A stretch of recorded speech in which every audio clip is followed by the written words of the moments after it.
on mitigating Russian state-sponsored cyber threats to U.S. critical infrastructure. It provides information on 17 vulnerabilities to help organizations reduce the risk presented by the Russian state-sponsored cyber actors.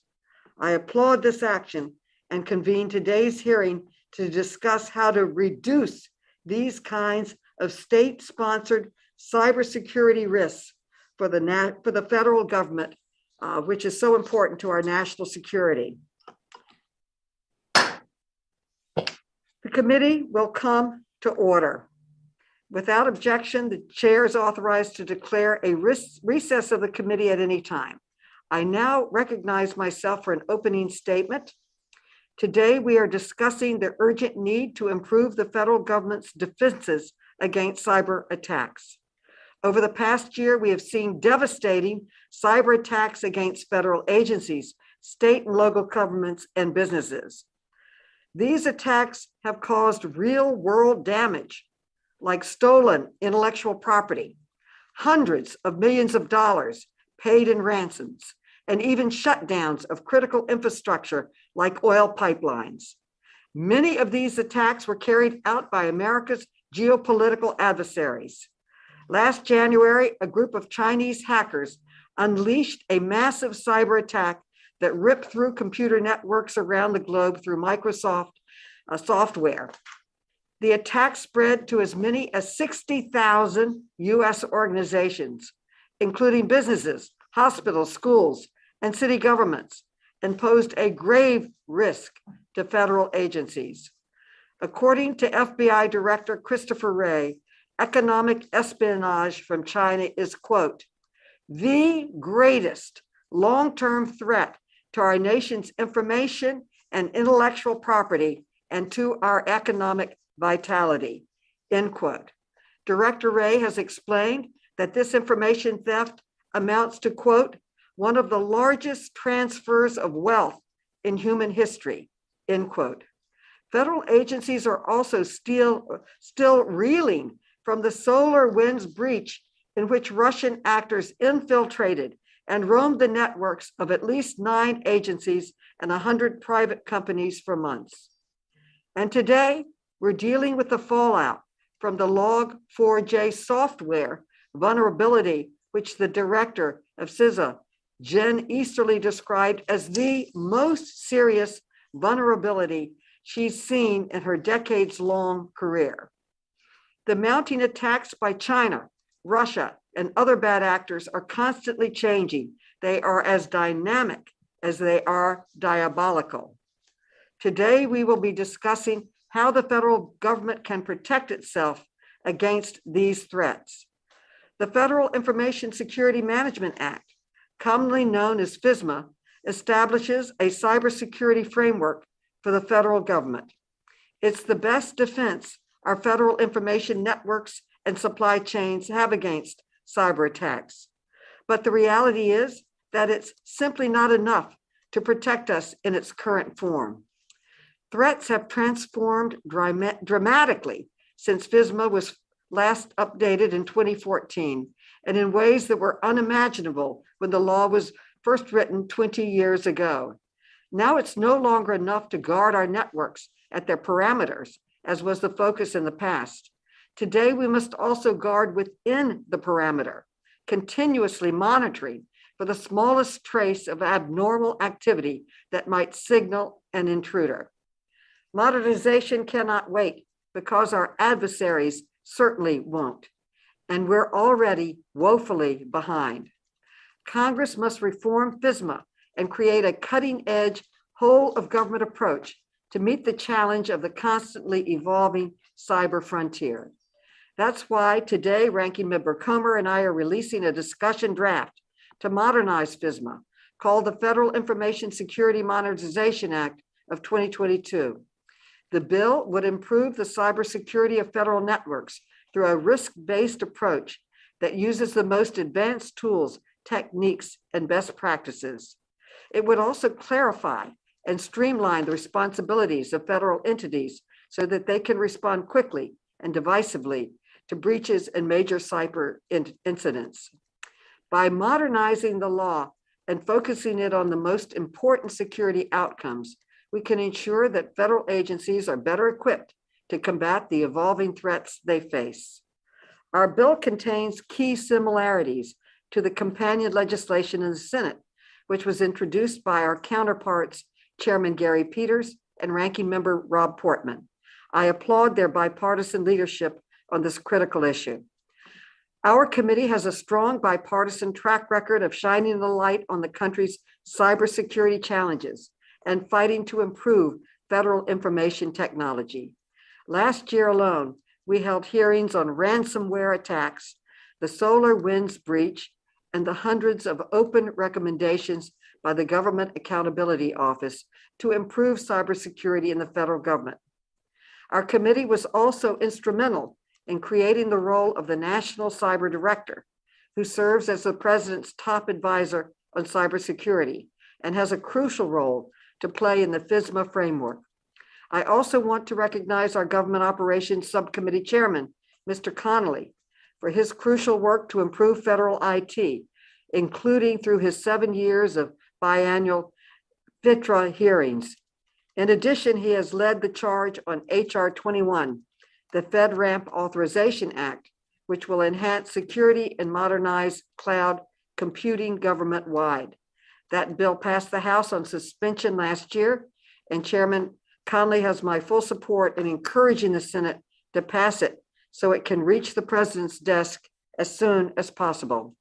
I want to extend my thanks to the witnesses for being here today and to Ranking Member Comer for his partnership and diligence in working on the discussion draft we are releasing today. We are committed to perfecting the bill together, and I am confident that today's hearing will help our bipartisan, bicameral coalition get this priority across the finish line this year. I now recognize Mr. Conley for an opening statement. Madam Chair, were you recognizing me or the ranking member? You first. Okay. Thank you so much, Madam Chairwoman, and thank you for elevating this issue to the full committee level. It is that important. And frankly, as we learned during the pandemic, information technology platforms undergird everything we do. And they have to help the government deliver services, be efficient, effective, but also be cyber secure. Over the past several years, we've witnessed the consequences of vulnerable cybersecurity infrastructure across the federal government. Poor cyber hygiene leaves sensitive IT systems and data susceptible to cyber attacks by criminals, prompting significant disruption and high costs. This hearing will examine the urgent need to reform FISMA and evolve the federal government's approach to cybersecurity. 7 years ago, the Office of Personnel Management suffered a massive data breach that completely disrupted the operations of OPM and affected more than 20 million Americans, including contractors, family members, others who had undergone background checks for federal employment, as well as members of Congress. Since then, cyber incidents have continued to grow in frequency and sophistication. Fiscal year 2020 alone, federal agencies reported more than 30,000 cybersecurity incidents. The SolarWinds, as you mentioned, Madam Chairwoman, and the Microsoft Exchange hacks demonstrated the unique patience, sophistication, and aggressiveness of our adversaries. More recently, on December 9th, a vulnerability was discovered in freely available and widely used open source software provided by the Apache Foundation called Log4j, which has been used to build a vast array of web services for over a decade. Ensuring the cybersecurity of our nation is critical to protecting taxpayer data and dollars. In its 2021 high-risk list, the GAO says that the federal agencies and other entities need to take urgent action to implement a comprehensive cybersecurity strategy, perform effective oversight and secure federal systems, and protect cyber critical infrastructure, privacy, and sensitive data. The foundation of the federal government's cybersecurity posture relies on modernized, nimble technology systems that bake in security from the outset. A fundamental component of the security is FISMA, which was first signed into law, as you indicated, Madam Chairwoman, back in December of 2002, and was last updated in 2014. The law requires each federal civilian agency to establish an agency-wide program to ensure the security of the agency's information systems. Despite FISMA's positive contributions to improving federal cybersecurity, government officials have cited FISMA requirements as sometimes onerous and overly focused on compliance rather than on actually mitigating potential cyber threats. Further, when FISMA first passed, many of today's key cyber stakeholders had not yet been established, like the Cybersecurity and Infrastructure Security Agency and the National Cyber Director. We must take more proactive cyber measures that ensure government runs on modern, well-designed IT. For example, I've long advocated for the codification of FedRAMP, the Federal Risk and Authorization Management Program, which you very generously mentioned, and very much we welcome your support in our endeavor to get that into law. For the past 5 years, we've worked to improve and make permanent the FedRAMP program. And by the way, it's passed the House 4 different times in 2 Congresses. It has never passed the Senate. And it has finally come out of the Senate committee, but we believe, frankly, that the House has clear providence, and we want to make sure it gets passed. The future of government IT is paramount to effectively serving the public. That future should involve an agile federal workforce that can respond quickly, relying on technology and supply chains to deliver results. I was thrilled to see that President Biden made federal cybersecurity a priority early in his administration.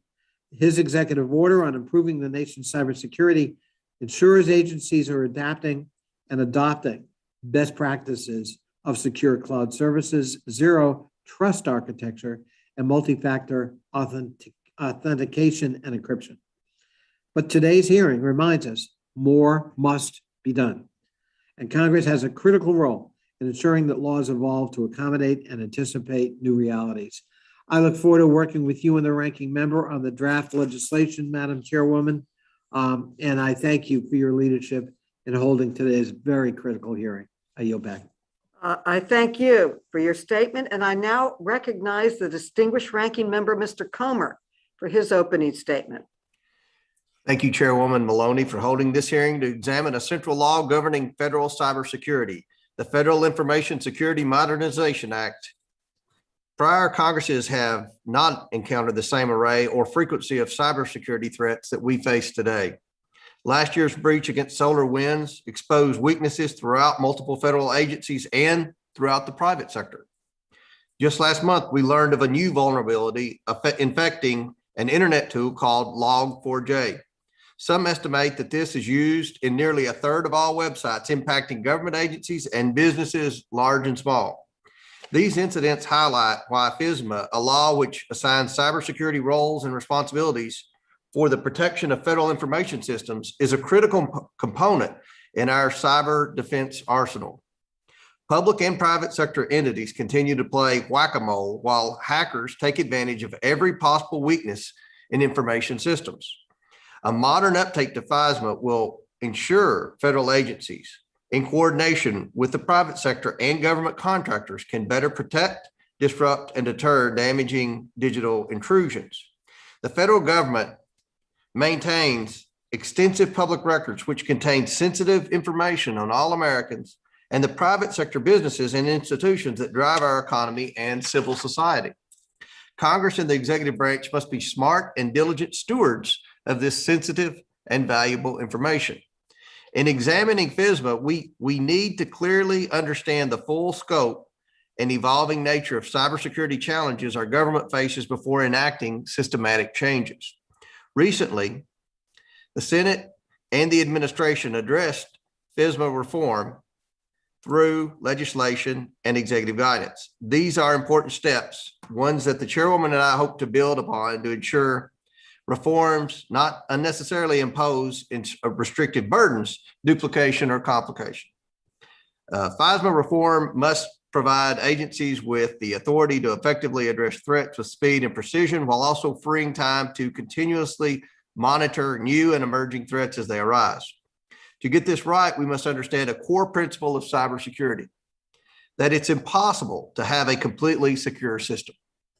As technology continuously evolves, our systems and networks will become more interconnected, allowing bad actors to continue to discover or engineer new methods of attack.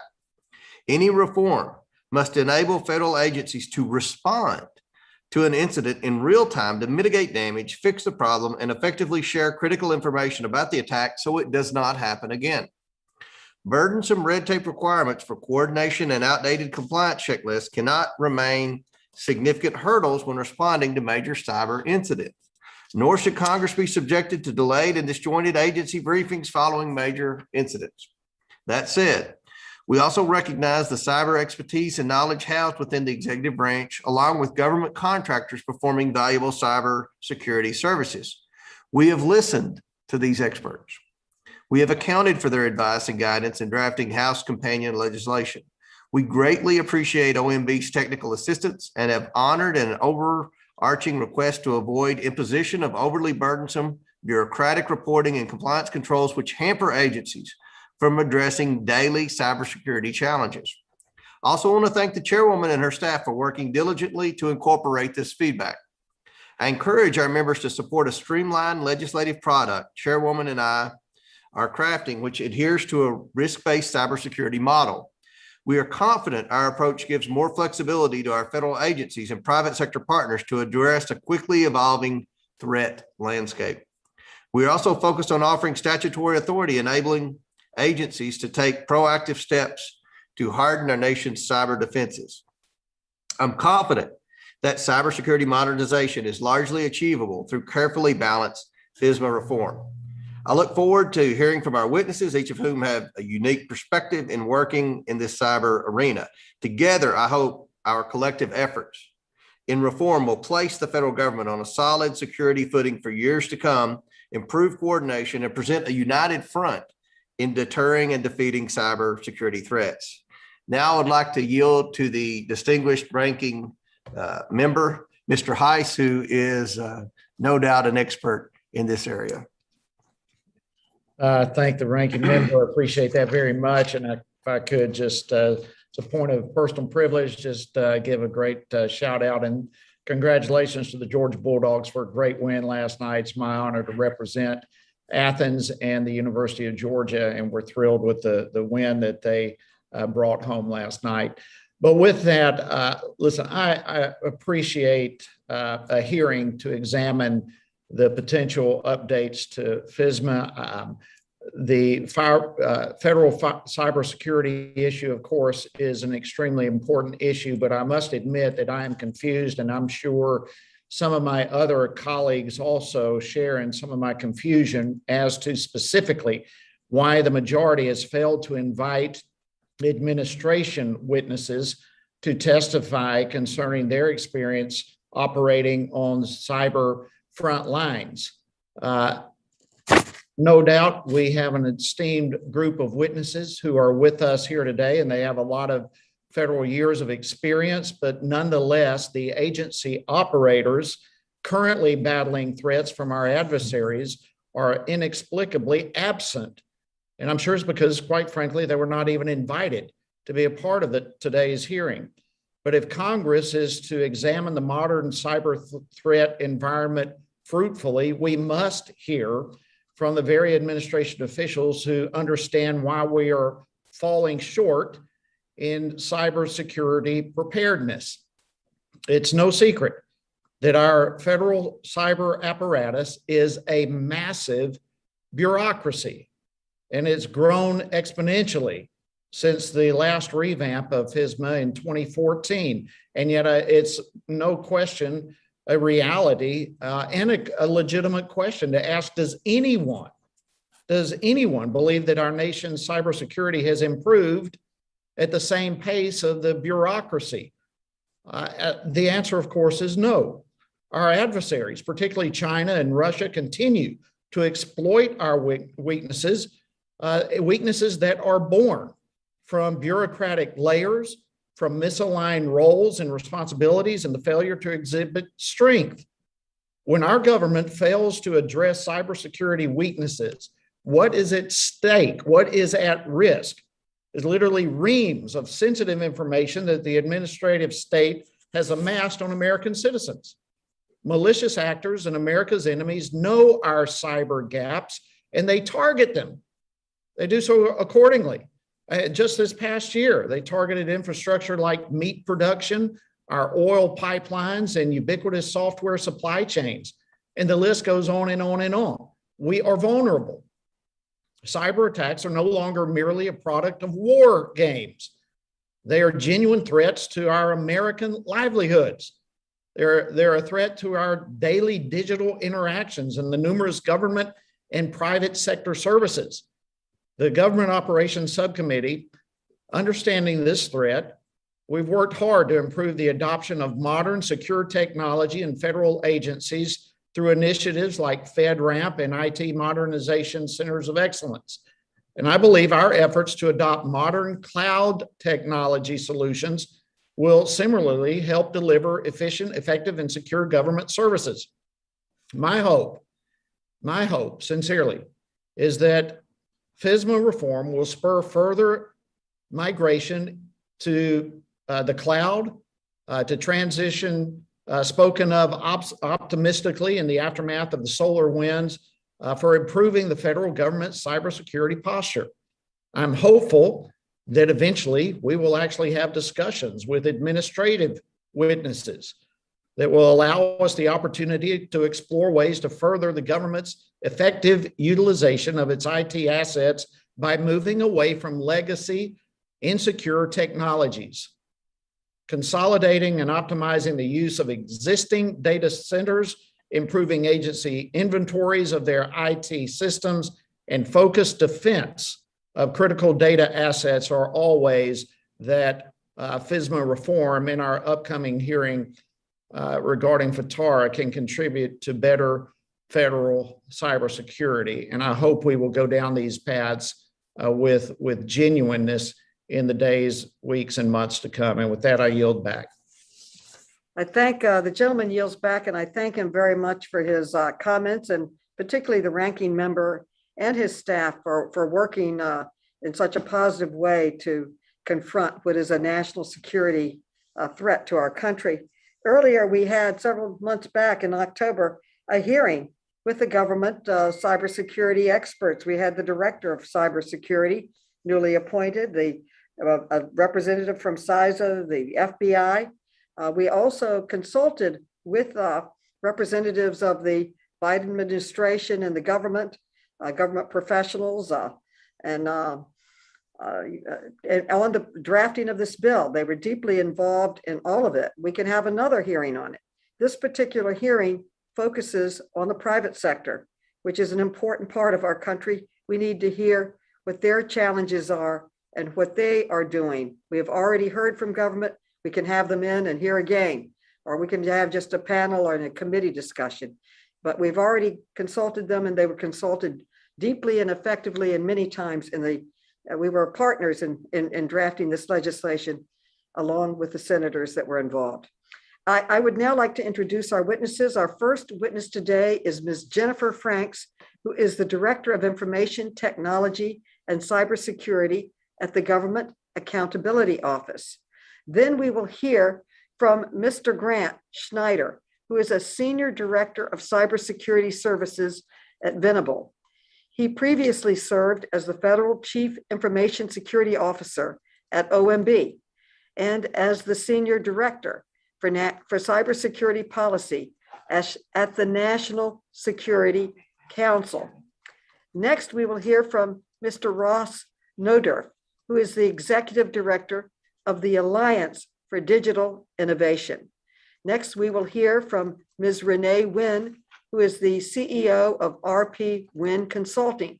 Previously, she served as a Chief Information Officer at NASA, which always is a target of a cyber theft. Finally, we will hear from Mr. Gordon Bitko, who is a Senior Vice President of Policy at the Information Technology Industry Council and was previously the Chief Information Officer at the FBI. The witnesses will be unmuted so we can swear them in. Please raise your right hands. Do you swear or affirm that the testimony that you are about to give is the truth, the whole truth, and nothing but the truth? So help you God. I do. Yes. Let the record show that the witnesses answered in the affirmative. Thank you. Without objection, your written statements will be part of the record. With that, Ms. Franks, you are now recognized for your testimony. Chairwoman Maloney, Ranking Member Comer, and members of the committee. Thank you for inviting GAO to contribute to this important discussion about FISMA reform. As you know, IT systems supporting federal agencies are inherently at risk.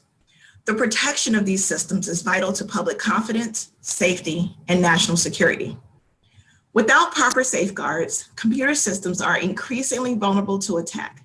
As such, GAO has designated cybersecurity as a government-wide high-risk area for the last 25 years. As the cyber threat landscape has significantly evolved, it is important for federal agencies to ensure that their information security programs under FISMA can mitigate the risk and impact of threats to their data, systems, and networks. Today, I will focus on the key preliminary results from our ongoing reviews of agencies' FISMA implementation. Our ongoing review highlights the reported effectiveness of federal agencies' implementation of cybersecurity policies and practices, and the extent to which relevant officials at federal agencies consider FISMA to be effective at improving the security of agency information systems. Our preliminary results indicate varied levels of effectiveness of federal agencies' implementation of FISMA requirements. For example, IGs identified uneven implementation of cybersecurity policies and practices across the federal government. For fiscal year 2020, IGs concluded that only 7 of the 23 civilian CFO agencies had effective agency-wide information security programs. Specifically, most agencies continued to struggle in the security core functions of identify, protect, detect, and recover. On a positive note, more agencies were indeed meeting the cybersecurity goal of taking appropriate actions needed to respond to a cybersecurity incident.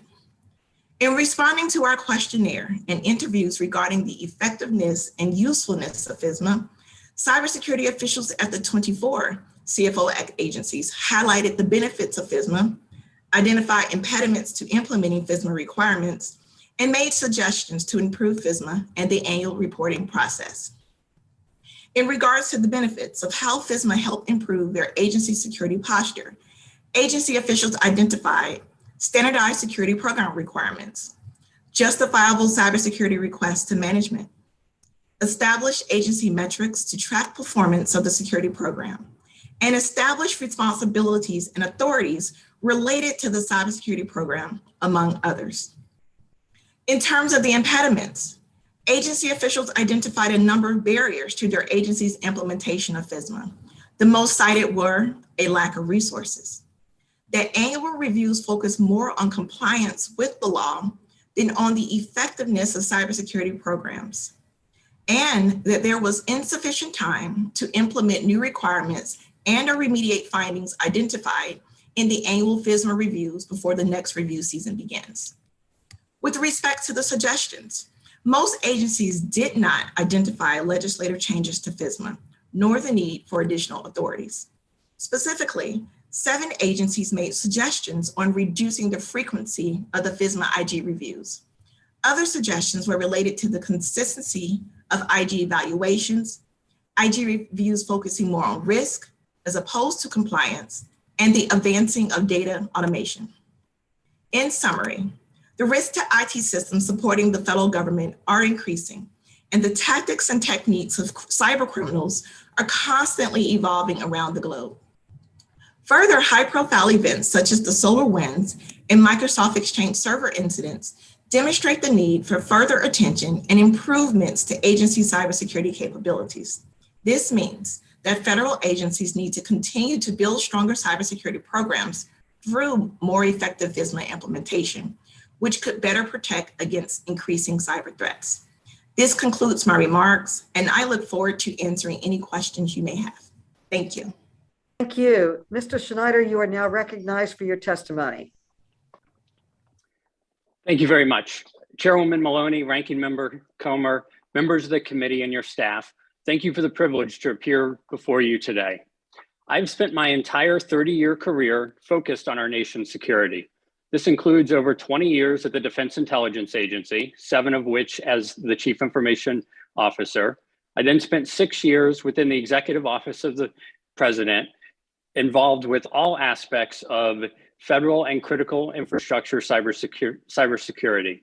As mentioned, I served as a Senior Director for Cybersecurity Policy on the National Security Council staff, and most recently as the Federal Chief Information Security Officer, working with agencies to secure federal systems. For the past 16 months, I have been a Senior Director for Cybersecurity Services at the law firm Venable, where I help our clients, both large and small, from across all sectors, enhance their cybersecurity programs through the development and implementation of risk management strategies, as well as assisting with the preparation, response, and recovery from various cybersecurity incidents, including ransomware attacks. I want to thank the committee for taking up the very important issues related to the security of our nation's federal information and information systems. Over the years, FISMA legislation has focused agencies' attention on cybersecurity and made them more secure. However, FISMA must evolve just as the threats and the nature of our information technology environments continue to evolve. The threat surface for federal agencies and private sector organizations increases as organizations interconnect systems and move more sensitive information and transactions online.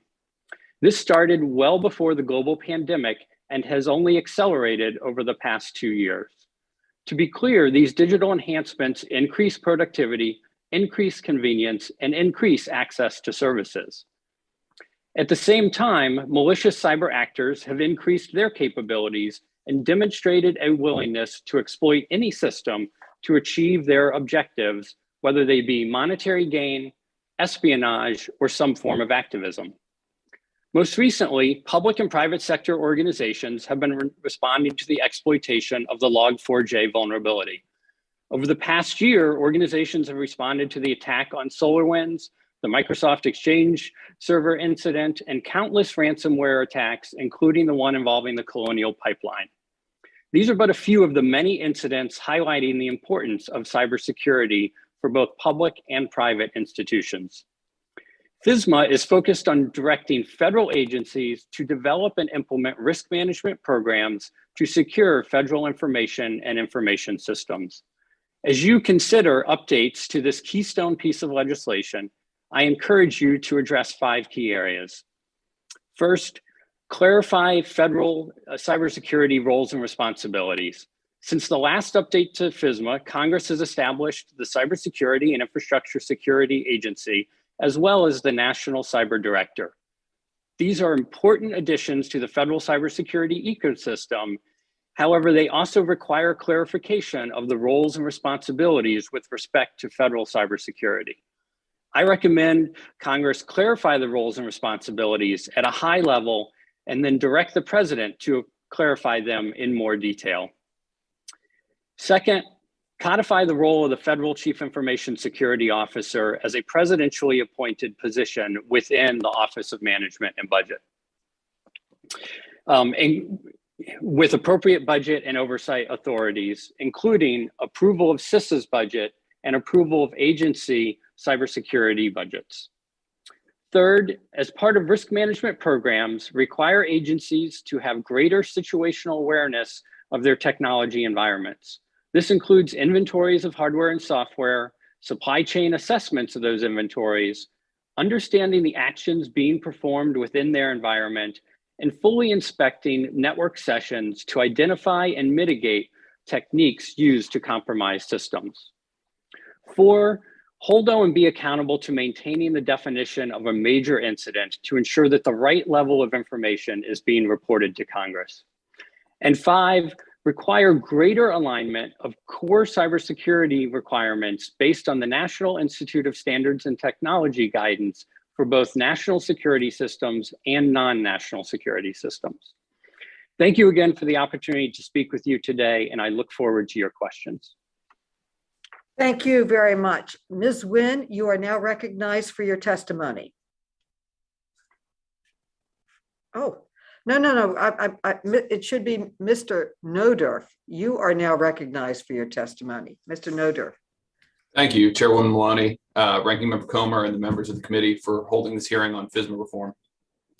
My name is Ross Nodorf. I'm the Executive Director of the Alliance for Digital Innovation. It's a coalition of innovative commercial companies whose mission it is to bring IT modernization and emerging technologies to government. ADI engages with policymakers and thought leaders to break down bureaucratic, institutional, and cultural barriers to change and to enable government access to secure, modern technology that can empower a truly digital government.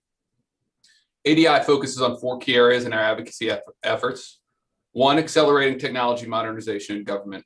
2, enabling acquisition policies that facilitate greater use of innovative technologies. 3, promoting cybersecurity initiatives to better protect the public and private sectors. And 4, improving the federal government's technology workforce. Each of these areas must work closely with each other to allow for government mission owners to partner with industry to build a modern digital government. My experience prior to taking on the role of executive director at ADI includes both operational and strategic roles in the government and the private sector focused on cybersecurity.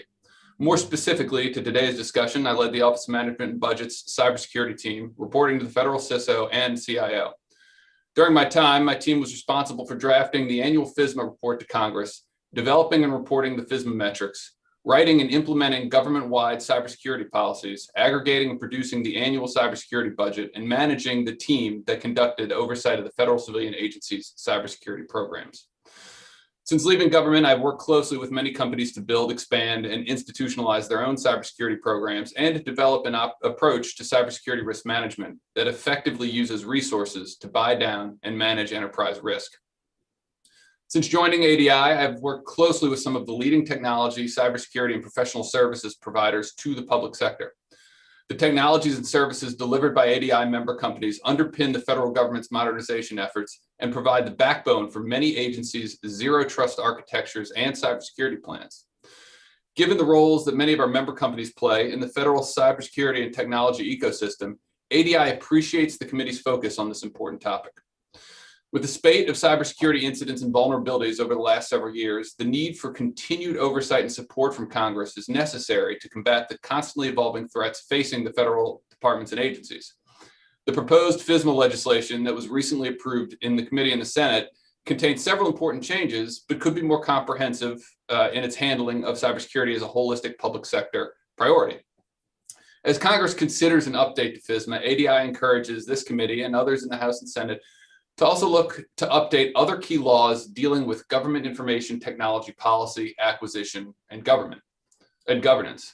Updating the E-Government Act, the Clinger-Cohen Act, the Federal Information Technology Acquisition Reform Act, which you guys have a hearing on coming up, and aligning proposed legislation such as the House-passed FedRAMP Authorization Act would enable agencies, as well as the oversight entities and program offices that govern federal IT policy, to modernize and secure their environments more quickly.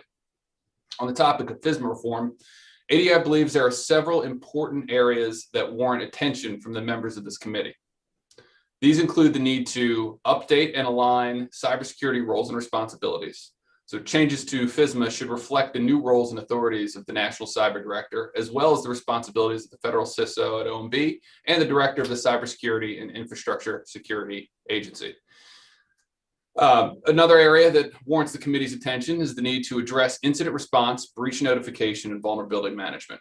Given the proliferation of incidents, breaches, and vulnerabilities, updated FISMA legislation should codify practices and policies that keep Congress informed in a way that will allow for effective oversight while giving the departments and agencies the flexibility and time to respond and report these incidents, breaches, and vulnerabilities without disrupting or impacting those responses. Another area is to reinforce government shift to commercial technologies through use of automation and focus on meaningful reciprocity. As the government's information technology ecosystem shifts to more modern cloud-based solutions, agencies should embrace technology and the services that enable security in these zero trust environments and leverage best-in-class industry partners to assist with the build-out of those environments. This bill should make it easier for agencies to issue authorizations to operate through strategies that include use of automation and offer reciprocity across agencies and across compliance regimes. Effectively budget, another area is to look at is to effectively budget for cybersecurity and invest in risk management. Securing large enterprises, especially those that have legacy technology and modernization backlogs, can be expensive. Congress must encourage agencies to budget for technology and services that can effectively buy down the risk to their environments. As agencies continue to modernize their systems, agencies should pivot their cybersecurity spend to move towards tools and services that enable zero trust environments. And finally, another final area to warrant the committee's attention is to modernize and standardize cybersecurity performance metrics and measurements. As agencies modernize technology, move towards cloud-based environments, take steps to enhance security, and migrate to zero trust architectures, oversight offices must also modernize the measurements used to track agency progress and measure security. Successful cybersecurity must be defined through outcomes, and those outcome-driven risk-based metrics must be consistent across all of the oversight entities. Thank you again to the committee for this opportunity to discuss the important topic, and I look forward to your questions. Thank you so much. Ms. Nguyen, you are now recognized for your testimony. Good morning, Chairwoman Maloney, Ranking Member Comer, and distinguished members of the committee. I am honored to testify today on the importance of cybersecurity and examine the transformation of the cyber threat landscape since the Federal Information Security Management Act, FISMA, was created. Now is the ideal time to update this law to meet the evolving cyber threats. My recommendations are based upon 30 years of federal service, 10 of which were spent as a Deputy Chief Information Officer or the Chief Information Officer at 2 federal agencies, the Environmental Protection Agency, EPA, and the National Aeronautics and Space Administration, NASA. The implementation of information security laws of yesterday and today are dependent upon government employees and contractors. Their leadership to address cybersecurity risks should be lauded, and they are the reason the federal government has made so much progress. I am proud of the progress achieved by the teams I led at both the EPA and NASA. The original FISMA of 2002 set the federal government on a path to strengthen its approach to information security, a bold and necessary move. The Act recognized the importance of information security to our economic and national security interests and the importance of protecting individuals' data. In 2014, Congress updated FISMA through the Federal Information Security Modernization Act to address the rapidly evolving information security threat landscape. Continuing to upgrade information security laws, regulations, and policies for the federal government is a must if we are to maintain our economic position in the world and national security.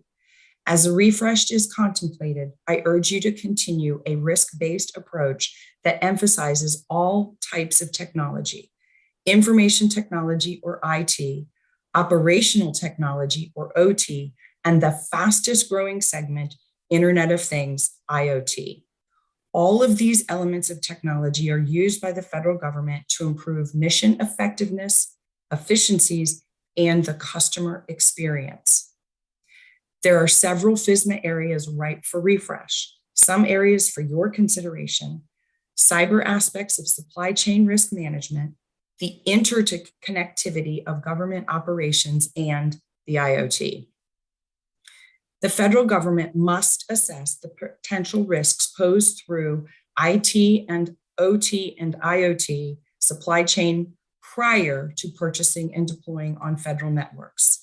There are well-resourced nation-state cyber threat actors that intentionally target all tiers of the technology supply chain by embedding malicious functionality.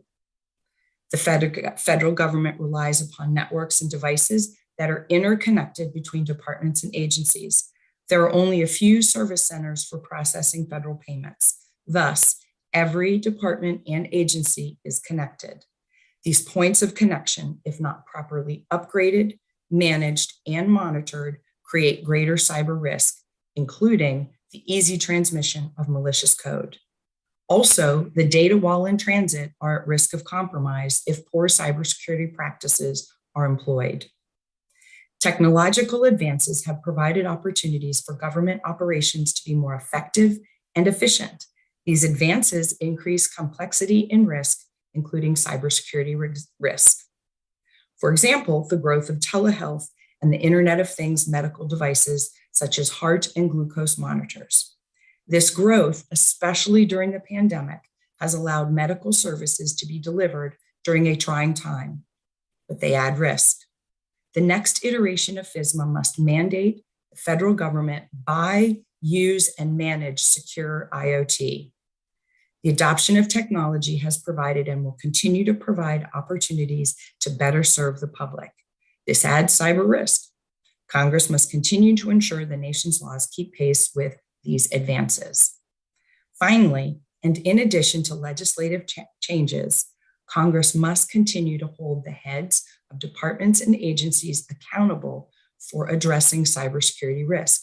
This is about ensuring a culture attentive to cybersecurity risks. Please consider asking cybersecurity questions during all budget, authorization, and program hearings. Thank you for the opportunity to appear before the committee today and testify on the changing cyber threat landscape and modernizing FISMA to meet this challenge. I stand ready to answer your questions. Thank you. Mr. Bitko, you are now recognized for your testimony. Thank you, and good morning, Chairwoman Maloney, Ranking Member Comer, and distinguished members of the committee. Thank you for holding this hearing today. A recently released Harris and MITRE survey showed that more than 75% of US residents are concerned about cyber attacks. Given the effect on government operations of incidents like Log4j and SolarWinds, they have good reason to be concerned, and it's critical that we discuss here what can be done. I'm currently the Senior Vice President for Public Sector Policy at ITI, the Information Technology Industry Council. Previously, I was the FBI's Chief Information Officer, and I have more than 25 years of experience with technology and policy issues across the public and private sectors. At ITI, I work on behalf of 80 of the world's leading IT and cybersecurity companies. We believe that in an increasingly digital world, it's never been more important for government to work with industry to promote effective, reliable, and secure government services. 2021 began with the federal government responding to the SolarWinds cyber attack, a very sophisticated nation-state supply chain exploitation that's one of the most widespread and damaging cyber intrusions ever. Only a year later, 2022 is beginning with the federal government responding to yet another cyber incident, a widespread vulnerability in Log4j, a very commonly used piece of open source software. Log4j is so widely used that this vulnerability is one of the most significant cyber threats of at least the past decade. In both cases, government operations suffered serious adverse impact. Systems and capabilities had to go offline to limit the risk. Extensive manual work, including searching deep into logs and source code, was needed to find evidence of intrusions, and IT specialists had to test fixes to deploy them safely while minimizing impact on all the other interconnected systems. There's a huge opportunity cost to doing such recovery work instead of planned activities such as system upgrades, which had to be delayed or even deferred. Those major events bookended countless other major cyber attacks on critical industries, service providers, the defense industrial base, governments around the world, and other victims, some widely reported, but others not. They show the need for new cyber policies that place continuous risk management at the forefront of the enormous demand for digital services and data.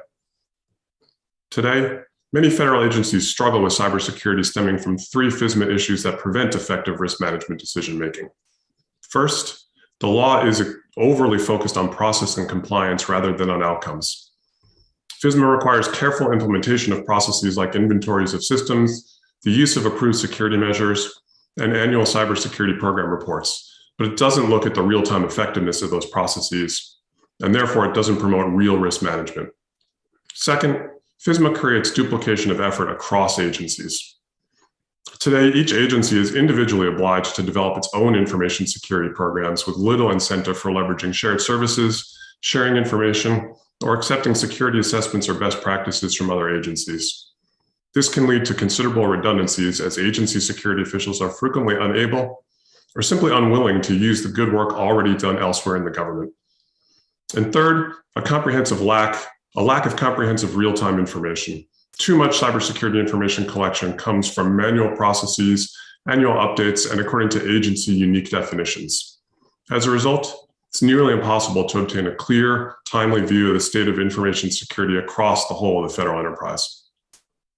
FISMA modernization must enable and promote continuous assessment of cyber risk. Better risk management, along with improved collaboration and communication, will enable federal network defenders to have a more comprehensive view of all federal IT infrastructure while allowing for increased efficiency and better outcomes. In my full written testimony, I offer 6 recommendations as necessary steps to improve FISMA, reduce compliance burdens, and better protect our federal networks and systems. 2 key elements are the shift to managing risk based on measuring and evaluating security outcomes and breaking down the cross-governmental barriers through increased sharing of security information and increased reciprocity across government. These recommendations and others are discussed in detail in my written testimony. While no recommendations can offer complete ironclad protection against every newly discovered vulnerability or zero-day, an improved FISMA that includes these measures will help ensure government is well prepared to prevent attacks and quickly respond even in the worst cases. These improvements will help ensure agencies have a thorough understanding of their risks and invest resources appropriately, will increase confidence in the effectiveness of cyber defenses and response preparations, and ensure that federal organizations coordinate and contribute to the whole of government cybersecurity. As well, these principles help to guarantee that CISA and OMB have the visibility they need without manual data calls. They help codify a consistent cybersecurity strategy that enables the government to deliver services more securely to its constituents while raising preparedness and the ability to respond to global threats. Thank you again for inviting me, and I look forward to your questions. I now recognize myself for 5 minutes for questions. The SolarWinds and Microsoft Exchange server attacks show just how vulnerable the federal government is to sophisticated attacks from nation states such as Russia and China. Unfortunately, OMB and DHS did not have the full picture when assessing these attacks. They had to issue multiple calls for data from agencies, and some of the information they collected was incomplete. Mr. Schneider, how did these weaknesses in data collection impact the federal government's response to the SolarWinds attack? Chairwoman, thank you for the question.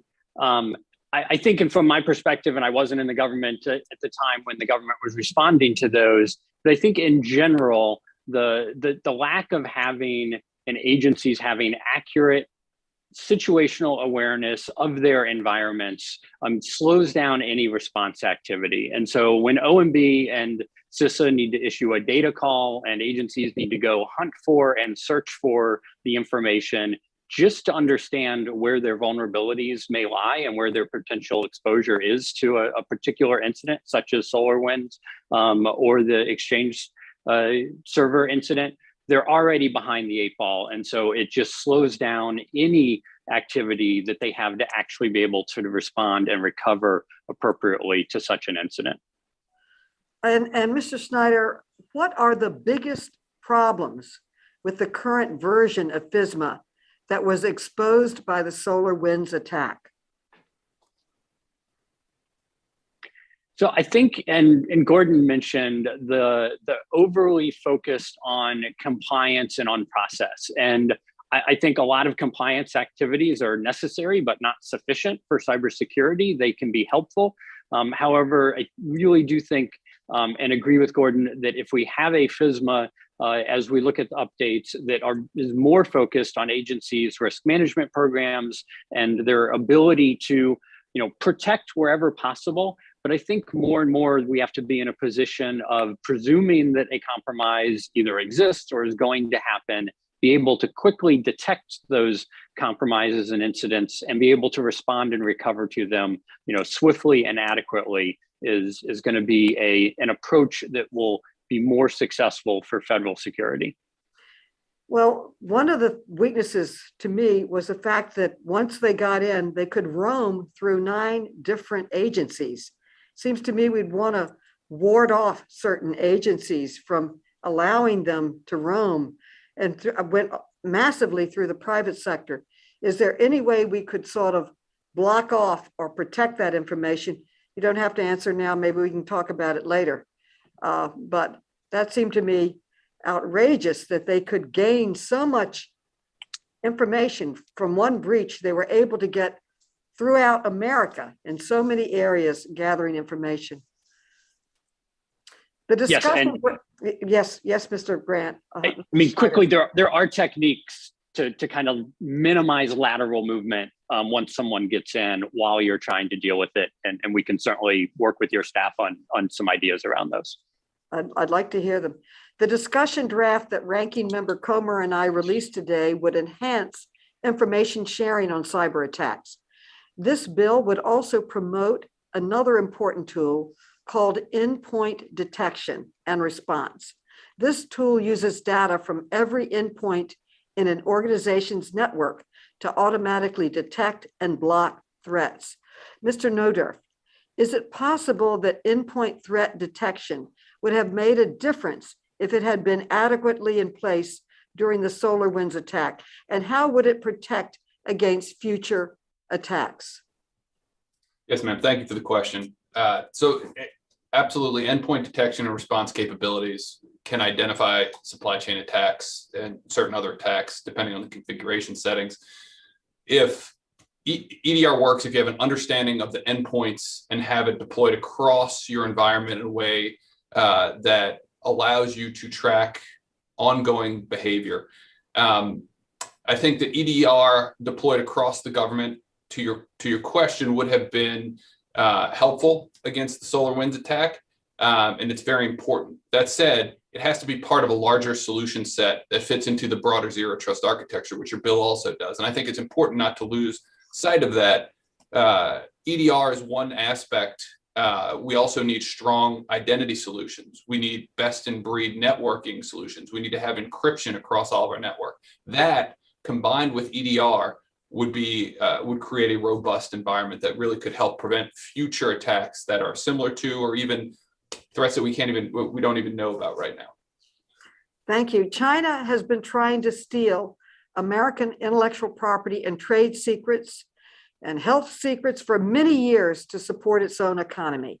Ms. Nguyen, as you know, NASA has been a repeated target of Chinese cyber criminals and other nation state actors desperate for American intellectual property. How have these attacks evolved in recent years, and what updates to FISMA would be most important to address these kinds of attacks? Thank you for the question. Yes, NASA, like other scientific agencies, certainly see its fair share of attacks. There are several things within FISMA that will help, but to be brief, I want to emphasize the identity management piece. When you collaborate across the globe with your allies, it creates a very challenging and complex cybersecurity threat landscape. So we do have to take hold and get to a better method for identification, matching who somebody is physically with who they are logically. And then I want to emphasize the remarks with regard to zero trust network. If the networks that are used across the United States government really say that I should never be let in until there's an appropriate handshake, that better protects us as individuals, as well as protecting the mission and the intellectual property created across the United States government on a daily basis. And you have considered this. And my final add to this one, to stay brief, is supply chain risk. Certain companies are targeted for insertion of malware, and the United States government uses these companies on a regular basis, taking a hard look at what we use in the United States federal government and making sure it's appropriate to use prior to deployment are ways that should help strengthen the network security, as well as the identity necessary for us to do work with those that we want to collaborate with. And FISMA proposes many changes that help advance these areas. Thank you. I have many more questions, but my time has expired. Attacks like SolarWinds underscore how quickly cyber threats evolve. Our bill, our bipartisan bill, the FISMA Act of 2022, will help the federal government stay ahead of the curve. I look forward to working with the ranking member to move this legislation forward. I now yield to the gentleman from Georgia, Mr. Heiss. You are now recognized for 5 minutes. Mr. Heiss. Thank you so much, Madam Chair. And I want to thank all our witnesses for being here and for the testimony that each of you have provided. Ms. Franks, I'd like to begin with you. Next week, we will be having a hearing dealing with the latest installment of the FITARA scorecard. And I guess I just would like to hear from you, in your opinion, does the current cyber assessments that are required by FITARA, does that give Congress an adequate and accurate view of agencies' cybersecurity posture and security? So unfortunately, the short answer is no. There are some significant gaps in the scorecard metrics that would make it a little bit challenging for those sensitive cybersecurity details to be shared. Presently, the scorecard's data is all available publicly and it's accessible by anyone that needs to kind of pull and review that context of data. But a lot of the work we do at GAO and even the other agencies with their IGs are actually investigating specific security controls that provide those necessary cybersecurity protections for those various unique environments. And oftentimes, even for our own reports, we have to go through sensitivity reviews given the context of what we've seen and what we've done. So if going towards a scorecard where you're identifying some of the needed cybersecurity controls and kind of bringing some light to them, it's going to have to be an effort where the committee works with the executive committee's leadership to look at what types of information would be best suited for a publicly available report. And absolutely, GAO can assist in that effort as well. Thank you very much for that answer. Mr. Nodorf, let me swing over to you. Do you believe, as we're talking about FISMA legislation, are there parts of this or similar legislation that you believe should sunset in order to prevent current reforms from becoming outdated or even counterproductive as the threat landscape changes, as we all know, with technology? Absolutely, Congressman. Thank you for the question. Look, FISMA went for 12 years without a legislative update, followed by another 7 years without a legislative update. 8 will be 8. So I think that the frequency and changing of technology and the frequency and changing of tactics and threats that attack that technology is moving at a blistering pace. So I think we need to take a very hard look at the legislation in its entirety on a more regular basis. So I think that sunsetting the legislation is extraordinarily important. I think that there are certain provisions that probably could stand longer than some other periods, but I do think that it is important for Congress to really take a hard look at how we're approaching security holistically over this piece of legislation. And like I mentioned in my testimony, several others, to include FITARA, which you guys are going to cover earlier, on a more frequent basis, and really consider how these pieces of legislation that were built around legacy technology, that were insular, that were at different departments and agencies, that were built on mainframes and closets, how this has evolved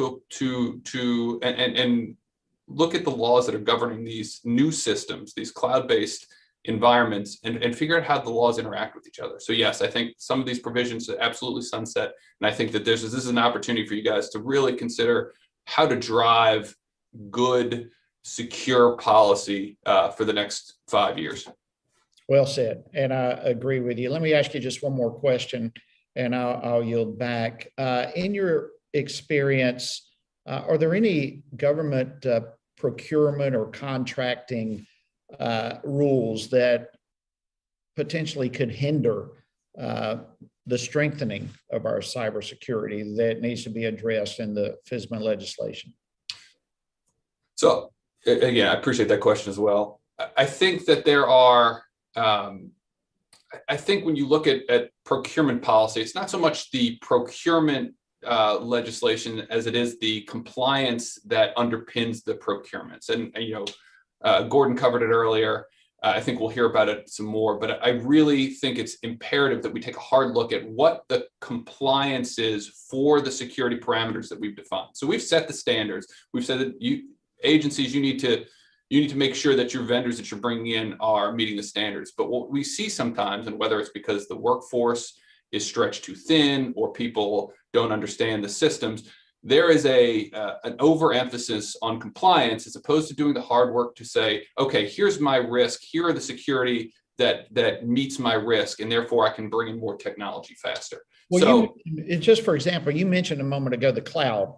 All right, so here we go. We have a broad, wide federal adoption of more secure and modern cloud protection. But that it's so broad. Does that type of requirement in the procurement or contracting, does that hurt us? I mean, what needs to be done to help in that area? Well, honestly, I think the bill that you guys have passed recently, the FedRAMP, to modernize the way that the FedRAMP process is working and really push that forward is going to do yeoman's work into bringing the compliance process forward that allow more innovative technologies to enter the marketplace. That said, what we need to do is we need to really elevate the compliance policy that we're getting behind and drive reciprocity across the other compliance regimes that we have. We've got some different compliance regimes over at DoD. We've got different compliance regimes for on-prem and hybrid systems. So the companies that are trying to bring their technology to bear want to be able to come in, prove that they're doing what they need to do to be secure, and then be able to leverage that one set of proof across all these agencies and across all these compliance regimes. So I think the start with FedRAMP is great, and look forward to working with you more on that. Very good. I yield back, Madam Chair. Thank you. Thank you. The gentlelady from the District of Columbia, Ms. Norton, is recognized for 5 minutes. Thank you, Chairwoman Mahoney, for this important hearing, and I thank all the witnesses. I was here when the 2015 data breach occurred. The personal identifiable information of 21 million people was breached. As a result, I have repeatedly introduced legislation that will require OPM to make permanent free identity protection coverage that Congress required OPM to provide for only 10 years. Mr. Schneider, I believe you were involved in OPM's response to the 2015 breach. How long after the breach was discovered were congressional leaders notified? Ma'am, thank you for the question. I went over to OPM shortly after the breach was, I guess, notified to the White House. I was working at the Office of Management and Budget at the time. As I tell people, I went to OPM for 3 days and got to leave 9 months later. I don't have a specific answer. I don't recall the answer because I wasn't there on the timeline between when it was identified and when the notification took place. So you don't have any idea how long individuals it took to notify individuals as well? So the individual notifications, there were broad notifications put out publicly that of the fact once, after Congress was notified, the White House was notified, and Congress was notified, there were broad notifications put out in the media of the incident. The individual notifications, the letter that probably many of the people here received from OPM, that was many months later after extensive, forensics work and research into identifying, who actually was impacted. That's really the point I'm trying to make. Yep. Public notification is an important component of the response to any government data breach.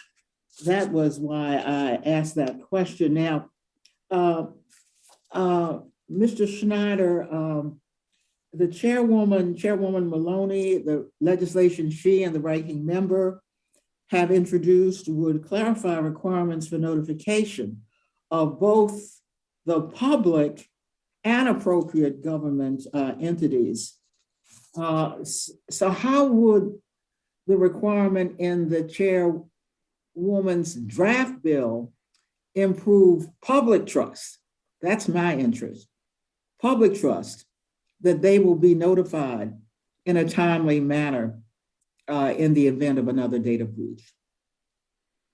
Yes, and my recollection from looking through the House discussion draft last night is that I think the congressional notifications would have to take place within 72 hours of when an agency head determines a major incident. So I think, that's a much accelerated. Currently, the FISMA 2014 legislation is 7 days, so that accelerates that significantly.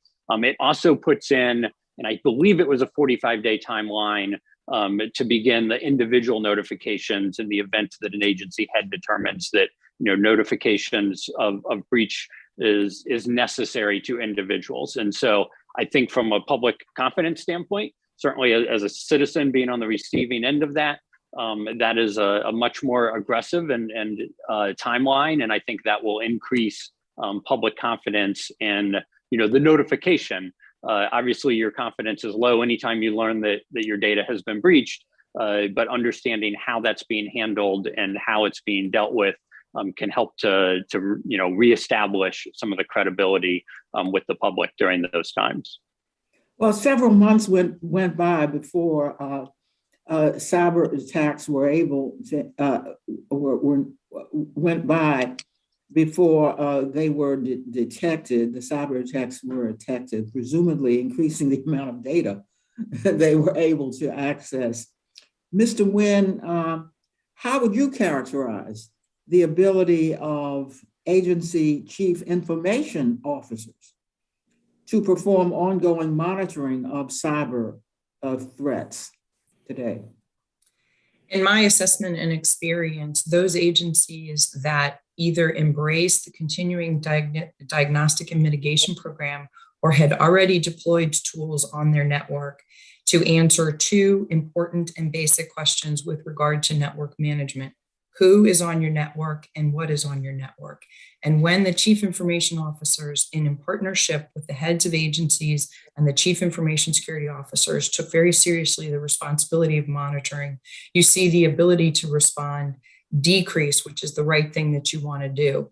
When you don't monitor your systems or have poor monitoring systems or don't look at the data on a regular basis by using artificial intelligence, robotics, and other tools available to you, then you increase the likelihood of significant damage, and because it takes you so much longer to respond, and therefore you can't inform those that have been impacted by that breach. Ms. Franks, because GAO is auditing FISMA implementation, government by interviewing cyber experts across the agencies, my question for you is, what has the feedback from agencies been regarding the guidance pursuant to FISMA about continuous monitoring and how best to access the security of their systems? Ms. Franks. The gentlelady's time has expired. The gentlewoman may respond, but her time has expired. Thank you. I can certainly respond. For GAO and the ongoing review, we didn't get into the details of the CDM process with FISMA implementation. But the new legislation that's being proposed does cover increased data automation. And as Ms. Nguyen just discussed, increased data automation comes from CDM implementation. There are certainly other tools and technologies out there, as well as the guidance from the binding operational directives, as well as OMB, who have already kind of distributed the guidance to the federal agencies as to what they should be doing and how they should be acquiring those tools and then identifying what's needed specifically for their various unique environments.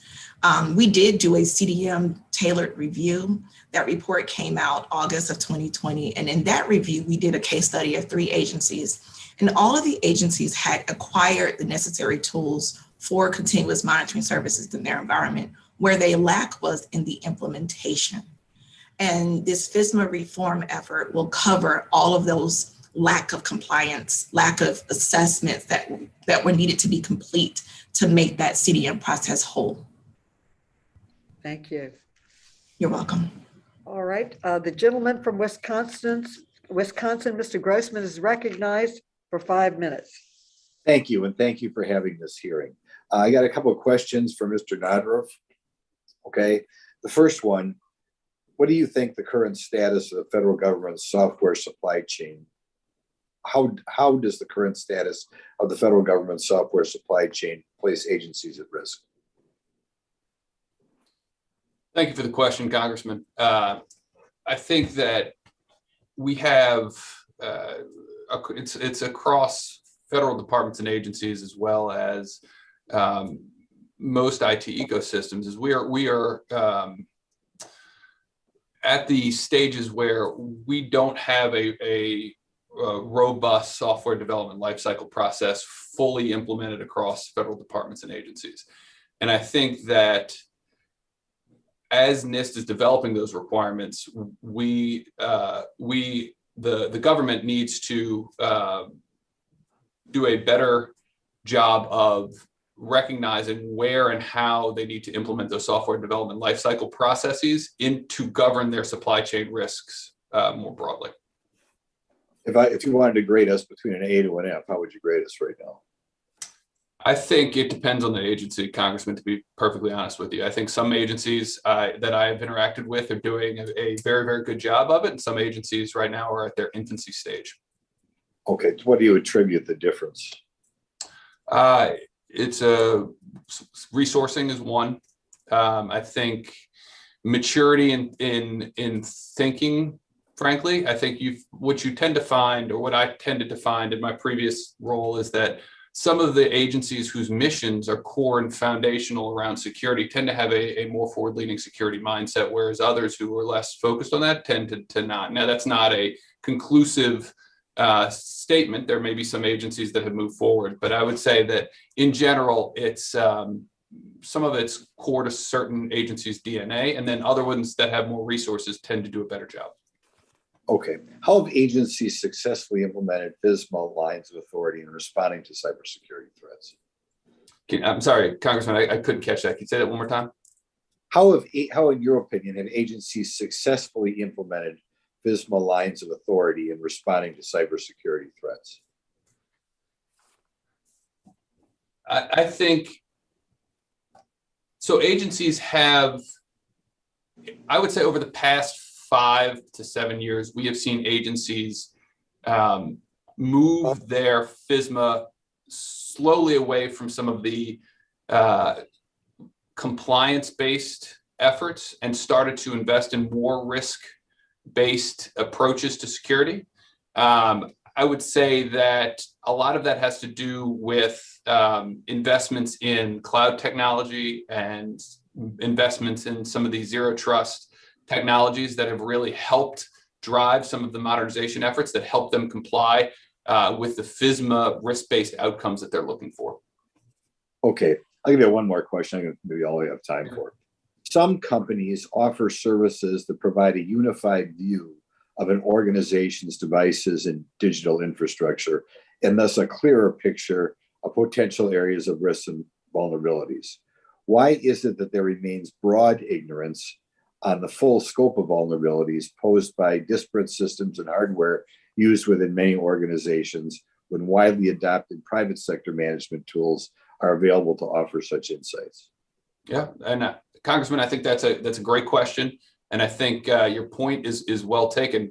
We are the government right now is at a turning point, and it needs to shift the way that it invests and partners with the private sector to leverage some of the technologies that are out there to enable broader access. I think the work that the committee is doing on the bill today is going to really push the ball forward and enable agencies to focus on some of the technologies like what we covered with EDR and like some of these zero trust technologies that are going to enable access. What I would double down on here is that we have an opportunity, or the committee has an opportunity to open the aperture for how we do compliance, security compliance, and make sure that we are removing as many barriers as possible so that these innovative technology companies can come in and provide their services across agencies and across compliance regimes.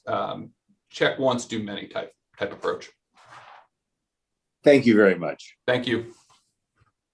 Thank Thank you. you. The gentleman from Massachusetts, Mr. Lynch, is now recognized for 5 minutes. Mr. Lynch. Thank you very much, Madam Chair, and I thank the ranking member. Before we go into zero trust principles and architecture, I do have a question about where we are with the Log4j software vulnerability. We have a great group of witnesses. Can anybody tell me where we are in terms of patching that vulnerability? I understand that code is ubiquitous. It's very, very widespread. Do we have a sense on where we are in patching that vulnerability, both government side and also private sector? Anybody? Yeah, okay. That's what I was worried about. I do realize that's no easy task. So it would be helpful, Madam Chair, if we could get somebody to give us a read on that. Let's talk about zero trust architecture and the principles that are actually contained in the ranking member and the chair's draft legislation. Now, zero trust principles require that users be continually validated so that we don't have to run the risk that a bad actor is actively engaged in one of our programs. But I know that several of our witnesses have expressed a little bit of concern about whether or not our federal employees and the users of zero trust technology and architecture could adopt that quickly. I think Ms. Franks, you might have said it's going to take a change in lifestyle and patterns of behavior in order to adopt that. Could you elaborate on that? Are we going to have problems in moving to that type of architecture? Yes, absolutely. I do believe I have said that several times in recent settings. So the fundamental problem across federal agencies, and I have been with GAO since 2006, and I've audited several agencies at this point, government-wide reviews, agency-specific reviews. And the fundamental problem across the agencies is identifying what's in your inventory of systems. So with zero trust architecture, knowing what you have before you can even protect it is key. That's going to be your number one. And with agencies unable to really give us a firm attestation as to the inventory of their major information systems and then the data that resides on those systems, we're going to have difficulty preventing those that may need access or may not need access to those systems and services. How will we protect? How will we be reassured that the adequate protections are in place to prevent certain situations from happening? So with zero trust, making us, not permit anyone and making everyone be re-authenticated into the services continually through the day is going to be helpful for agencies. But what's not going to be helpful is if the agencies can't really just get that fundamental handle on their networks. And you asked a question about Log4j, and I know what GAO has been doing because I do have that seat at the table for our agency, but agency-wide, federal government-wide, I cannot say that they've had the necessary procedures in place to quickly contain that vulnerability and then perform the necessary eradication procedures. Okay, thank you. Mr. Nodorf, Mr. Schneider, or Mr. Bitko, any thoughts on the adoption and implementation of zero trust architecture and principles across government? Sure, Representative Lynch, I'll jump in with an answer on that. I think the challenge is what Ms. Franks was starting to hint at. Agencies don't have a comprehensive understanding of their data assets. And at the core, for zero trust to be effective, it's about what that data is, what that information is, and who should have access to it. Today, that's a very challenging thing for most agencies because of the dispersed nature, the federated nature of their infrastructure, the fact that the data can be dynamic, the people can be dynamic because they change roles over time. So when you put all that together, zero trust is absolutely the right thing to be doing. But at the same time, having the visibility to do it effectively is really, really difficult. That's one of the reasons why we talk a lot about focusing on risk and understanding where are the highest risks and start there. You cannot possibly boil the ocean of all of your data and zero trust at one time. You have to pick what are the most critical assets, what are the things that are the crown jewels of the agency, so to speak, that if they are compromised, the cost to the agency is unacceptable. Start with them and manage those data and the rules around them first, and then expand outwards. There's got to be an understanding that that's going to take a long time. There's so much legacy technology. There's so much in the federated landscape that it's not going to happen overnight. And I think, sir, by the way, that's the same answer to your Log4j question. People will know up front at the high level, where does Log4j exist? But when you have this dispersed federated enterprise, and Log4j might not be the product that you're using yourself, it might be buried 3 or 4 or 5 layers down in a product that was provided and acquired years ago. And that's hard to have visibility into. And agencies are struggling with that. Thank you. The gentleman's time has expired. Thank you. And I thank you for your questioning, and we'll have a briefing on the challenges of Log4j as you requested. Thank you. The gentleman from Ohio, Mr. Gibbs, is now recognized for 5 minutes. Mr. Gibbs. Thank you, Madam Chair. To the panel, back in FISMA 2014, the main emphasis, my understanding, my memory, was to build more collaboration and coordination with the public, federal government, and the private sector, and especially through the Infrastructure Security Division. I was wondering if anybody on the panel can maybe give me an update how successful since 2014 building more coordination and collaboration with the private sector entities, or has it been a real challenge? What's the status? Well, I can go first. I do cover the COVID-19 portfolio for the Government Accountability Office, and in that there was a report issued November 2020 and a subsequent full report on HHS's cybersecurity roles and responsibilities issued June of last year.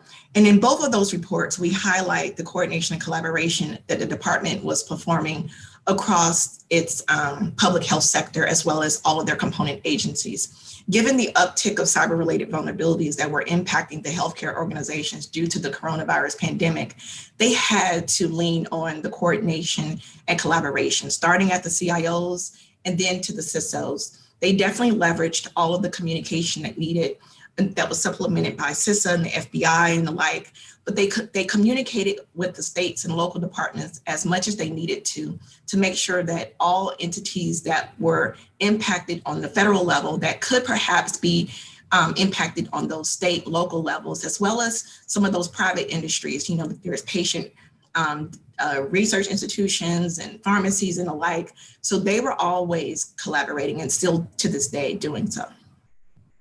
Okay, just to kind of follow up, maybe Mr. Winter or somebody else might want to jump in. We're looking at certain sectors like banking, utilities, transportation, defense.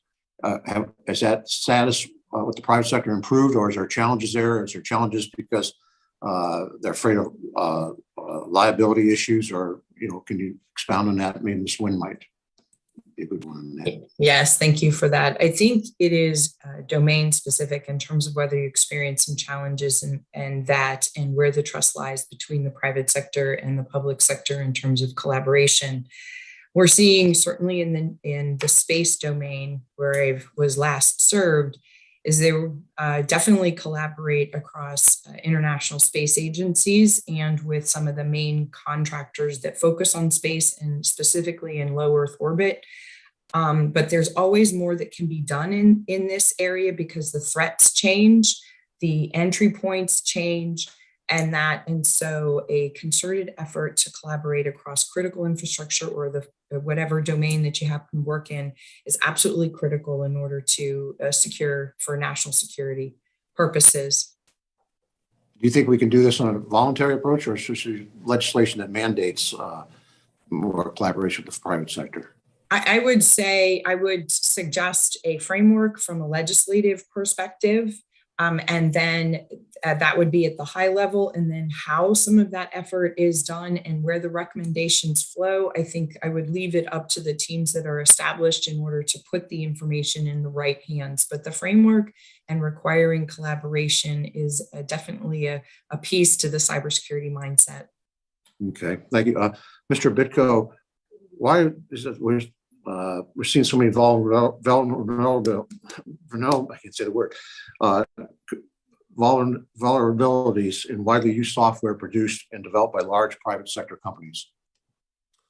Congressman, thank you for the question. I think that the answer is software technology is just incredibly complex, and the adversaries who are out there are really sophisticated, and so they are going to find weaknesses when they exist.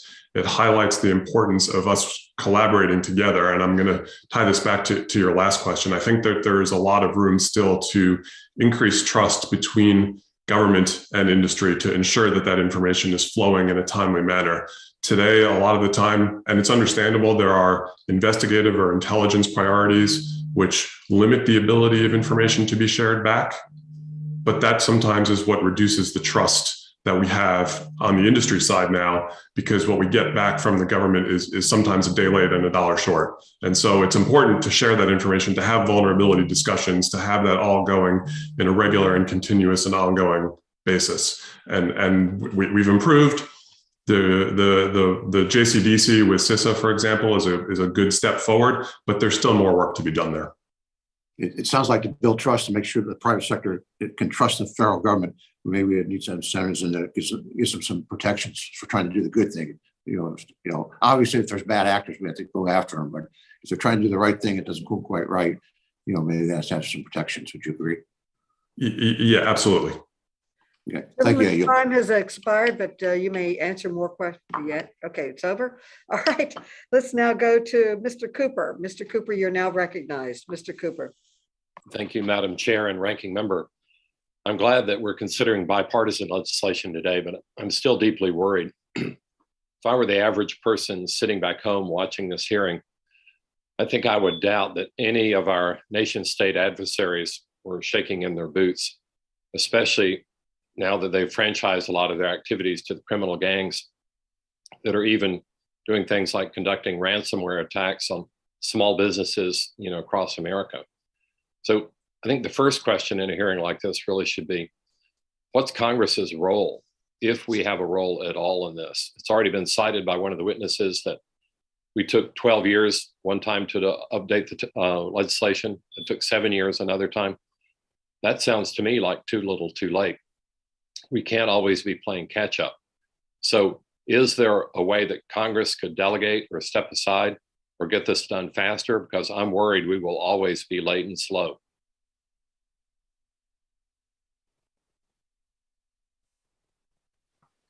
Congressman, if the approach is to provide recommendations on specific technologies, then absolutely.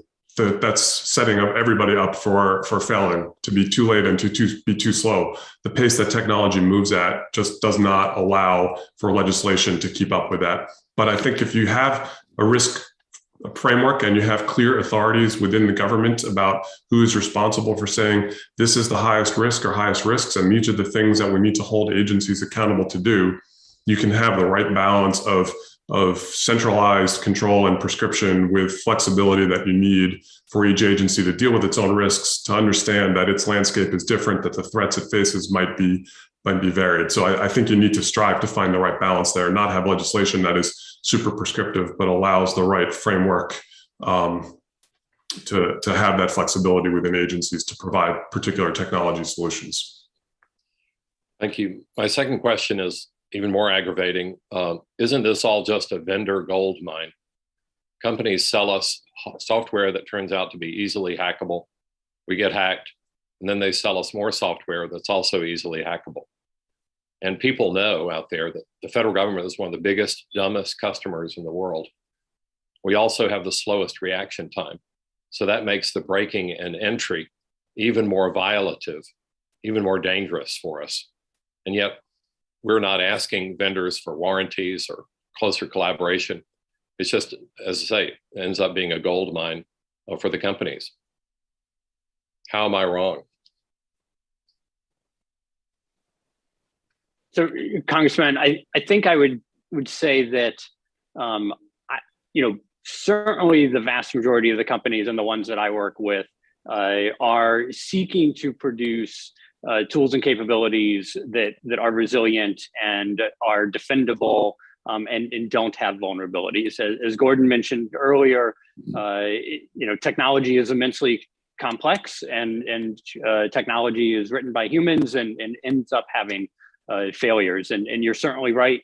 Some of the companies that are bringing us solutions are getting hacked and then claiming to be the solution to the hacks as well. And, I do think, we need more diligence and we need more accountability, and we need to expose that type of behavior in those instances.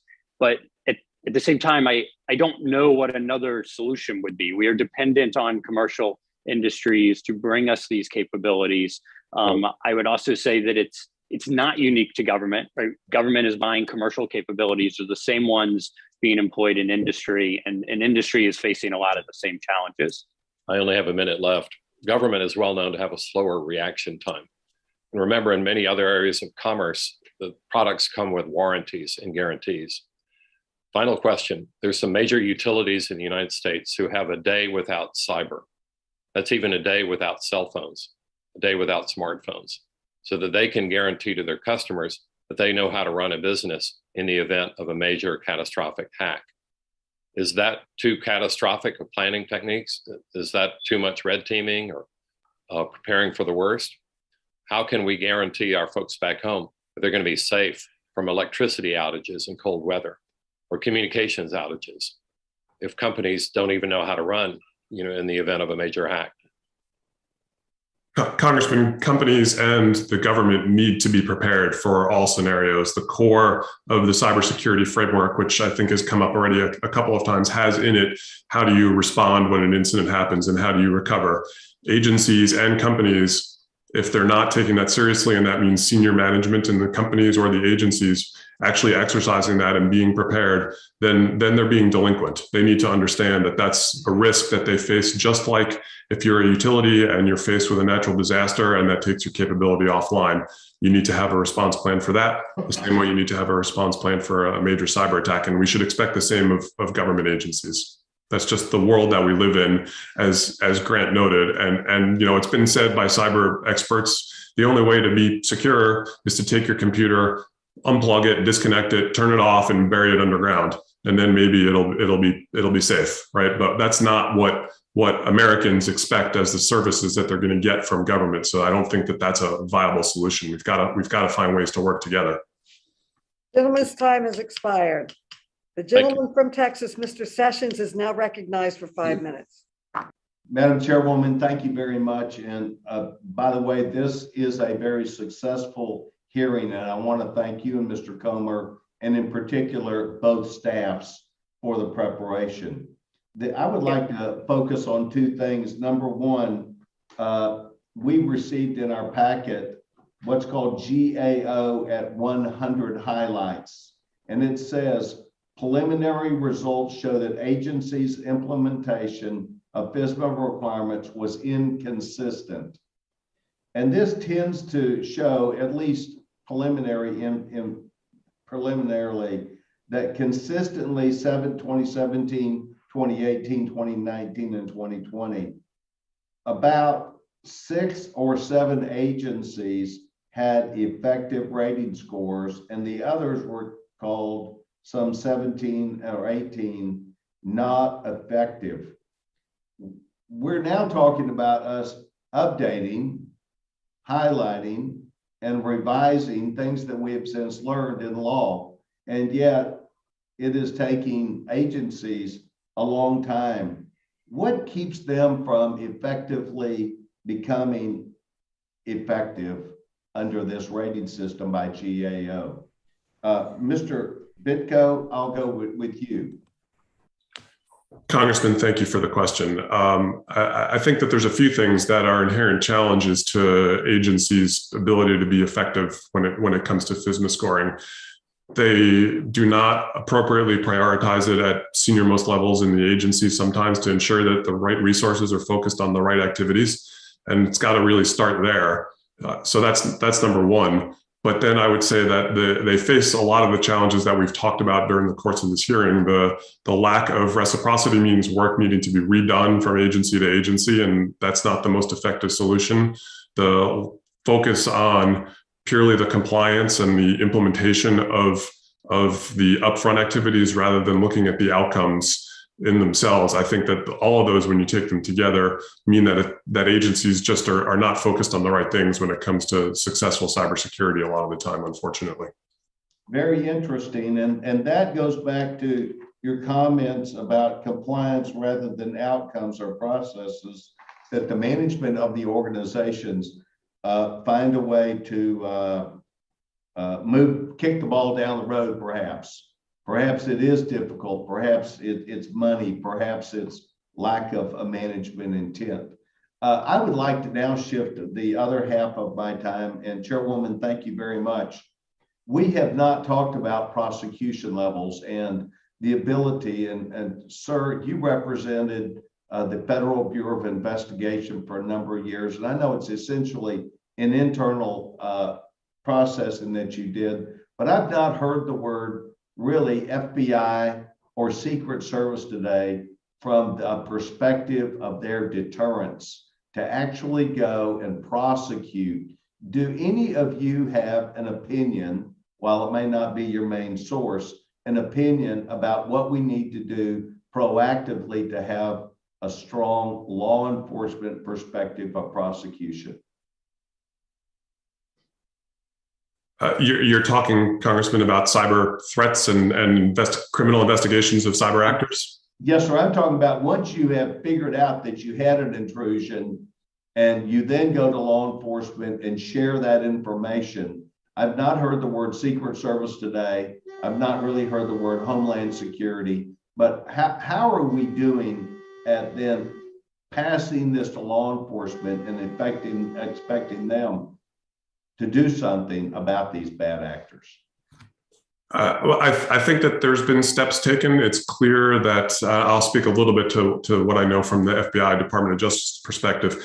They have certainly elevated cyber threats and cyber crime, ransomware and things like that as priorities that they look at and focus on.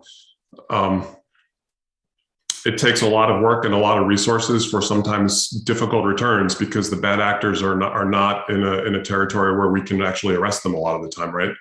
And so it's particularly challenging. I think it's something that's got to be continually discussed by all stakeholders. I also think, Congressman, it's important to ensure that there are the right mechanisms within government to find the right balance of offensive and defensive. I don't know that those conversations are always happening today at the right levels within government to make a determination about what is the right mechanism in this case. Is it continue to live with a vulnerability because it's allowing for a law enforcement investigation to continue, but there's a cost to government agencies or the private citizens who might be compromised? I think that in the roles and responsibilities in FSMA that you're looking to define, where there's clarity for the National Cyber Director and others, that's got to be a part of their responsibility too, to help figure out what that balance is. Just as a response back to you and our other witnesses, I believe our chairwoman, I believe our ranking members on both sides have done a very good job at trying to highlight this. We had a hearing a few weeks ago from Homeland Security and others, and I've now heard it from your perspective. Madam Chairwoman, I want to thank you for conducting this hearing and the quality of witnesses we've had. Madam Chairman, I yield back my time. Thank you. The gentleman from Virginia, Mr. Conley, is now recognized. Mr. Conley. Thank you, Madam Chairwoman. And let me just begin by responding to our friend, Mr. Cooper, in some of his observations about the federal government. I do think we in Congress need to take responsibility for the fact that, frankly, this is a much neglected subject. The fact that it took 12 years to update FSMA and and another 7 years to have a hearing about it, I don't think speaks well about the legislative branch and the priority we put on information technology and its security. The president asked for $10 billion as part of his COVID relief bill earlier in March, and the Senate zeroed it out, arguing that IT wasn't directly relevant to COVID. Well, everything we do sits on an IT platform, and yet the lack of awareness of that by members of Congress, serious members of Congress who control appropriated dollars, was told us we still have a lot of work to do in educating ourselves and our colleagues about the criticality of IT, protecting it, making it efficient, upgrading it, and making investments in it. And that's been the work of our subcommittee for the time I've been on the committee. Ms. Franks, in your testimony, you talk about impediments for agencies to address 900 open GAO recommendations related to cybersecurity. Is that right? 900? Yes, it's 900 open recommendations. That's a lot of recommendations. It is. Just real quickly, but I mean, what are these impediments to addressing those recommendations? So starting with the lack of resources, both financial and people. Obviously, we know talent acquisition across the federal government is a significant concern and has been since we put cybersecurity on the high risk report 25 years ago. So looking at the IT and cyber workforce issues, a lot of agencies have to contract out certain services because of those resources. Management attention, like you just noted, a lot of folks understand a breach once it's happened because it significantly perhaps may impact you as an individual and compromise your personally identifiable information. However, there is a lot of work to do with just understanding that almost all processes that we have operating through the government to service the American people come from an automated service. So like we noted the example earlier of shutting it off and then burying your device, that is the only way to prevent some type of cybersecurity event from perhaps causing a vulnerability in those networks. And with the increasing technologies, as Ms. Nguyen discussed earlier, and the growing rate that they're increasing, it's hard for some agencies to kind of stay ahead of looking at our open recommendations while they're also trying to implement new strategies to ward off these cybersecurity threats in their environments. So it's not from a lack of trying. I do highlight of those 900, it's a fully implemented. We do work with the agencies quite a bit to understand where they are in the progress of meeting the intent of closing those recommendations, but sometimes that even their partial addressing doesn't fully close a recommendation. So we may want to work with you and follow up on that. We're getting ready for the FTAR hearing, our 13th FTAR hearing, and we're working very closely with your agency. We may want to fold what you just talked about into that in terms of how we can help in encouraging compliance. Final question, Mr. Bitko. You talk about ensuring consistency through a holistic government-wide approach to updating FSMA. That sounds like a lot of buzzwords. Could you, in plain English, tell us what you mean, what we have to do as we look at this draft legislation? Congressman, thank you for the question.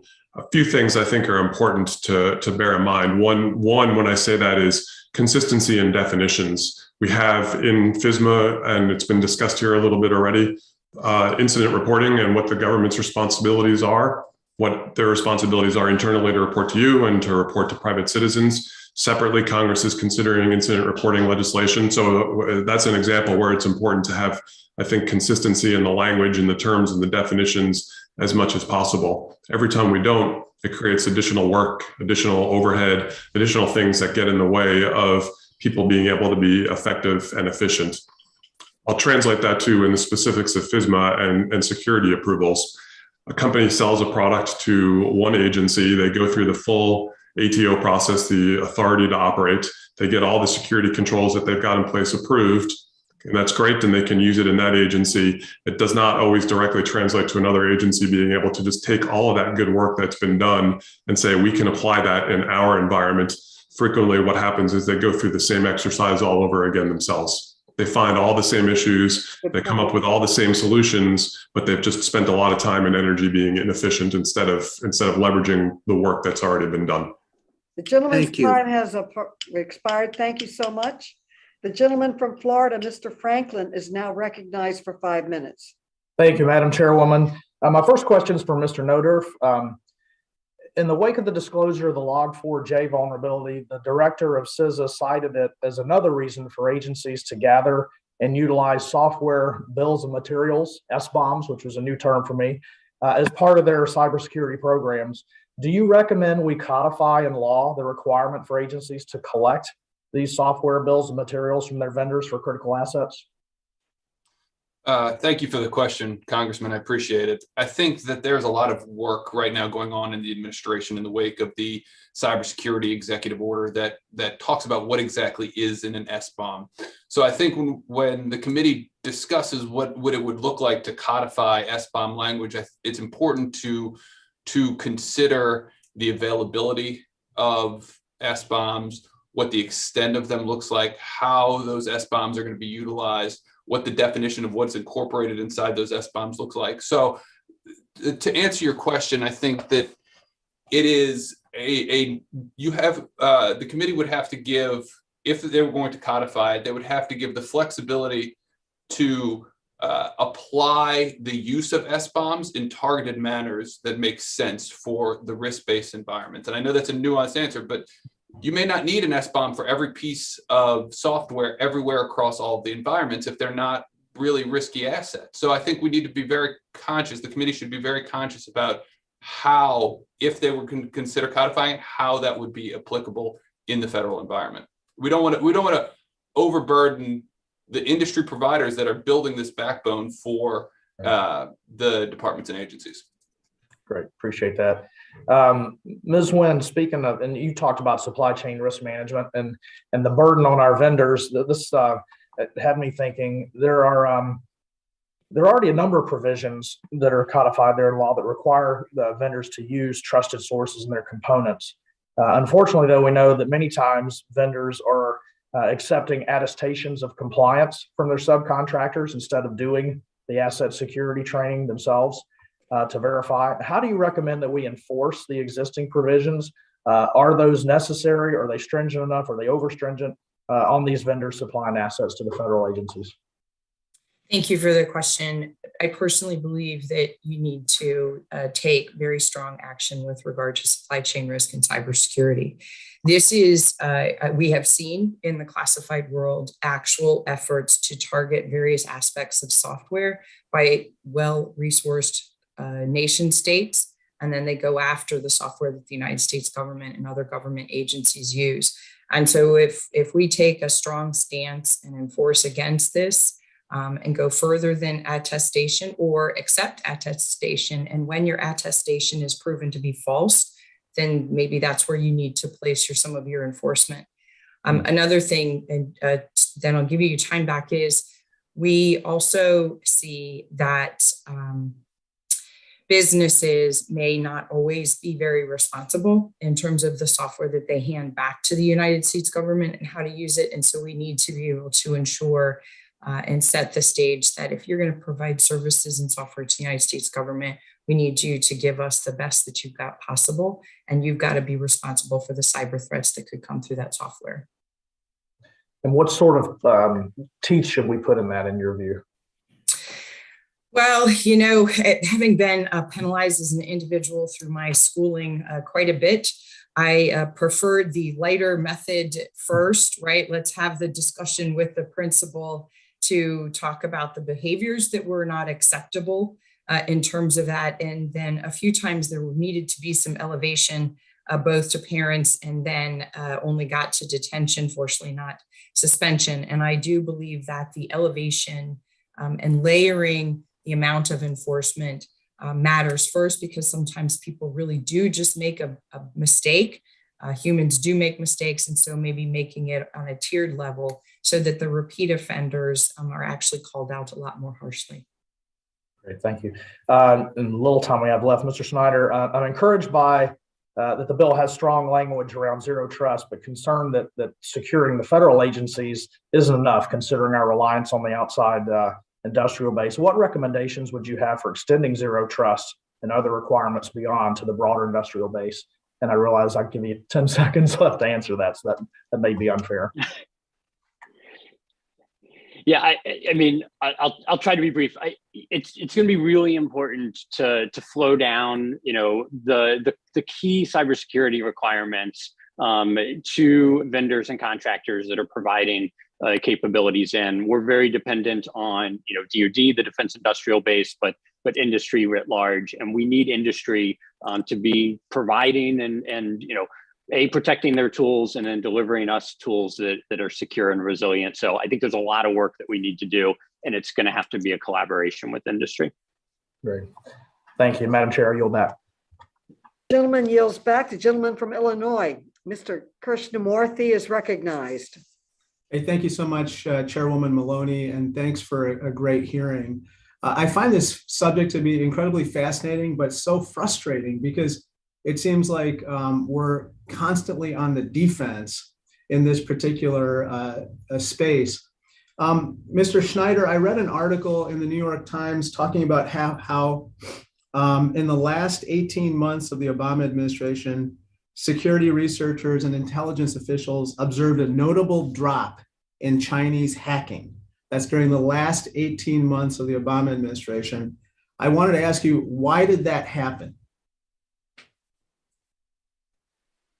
So thank you for the question, Congressman. I mean, the short answer is we don't know. I will say what we think is that we think there was an aspect of the engagement post the opium breach, with the Chinese government, with President Obama directly making a case to President Xi, and that that perhaps had a direct impact. And I think that that said, I don't think we're gonna well, I guess what I would say is in order to get at this, we need a whole government response, right? We need diplomatic actions. We need offensive cyber security capabilities Let me jump in, because otherwise I know my time is limited. I think I know where you're going. And so I want to ask you a related question, which is, in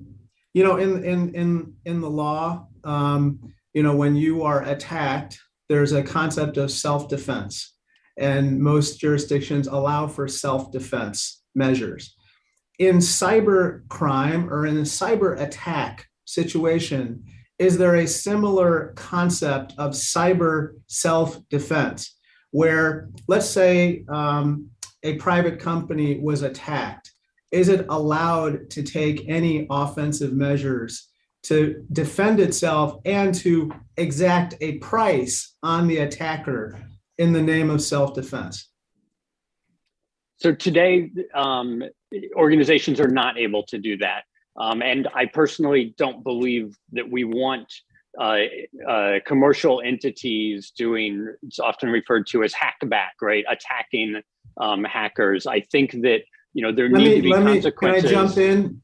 Because I want to build on that. Not so much hackback or an offensive strike on the source, but what if it were something that would exact a price on the attacker at the time of the attack?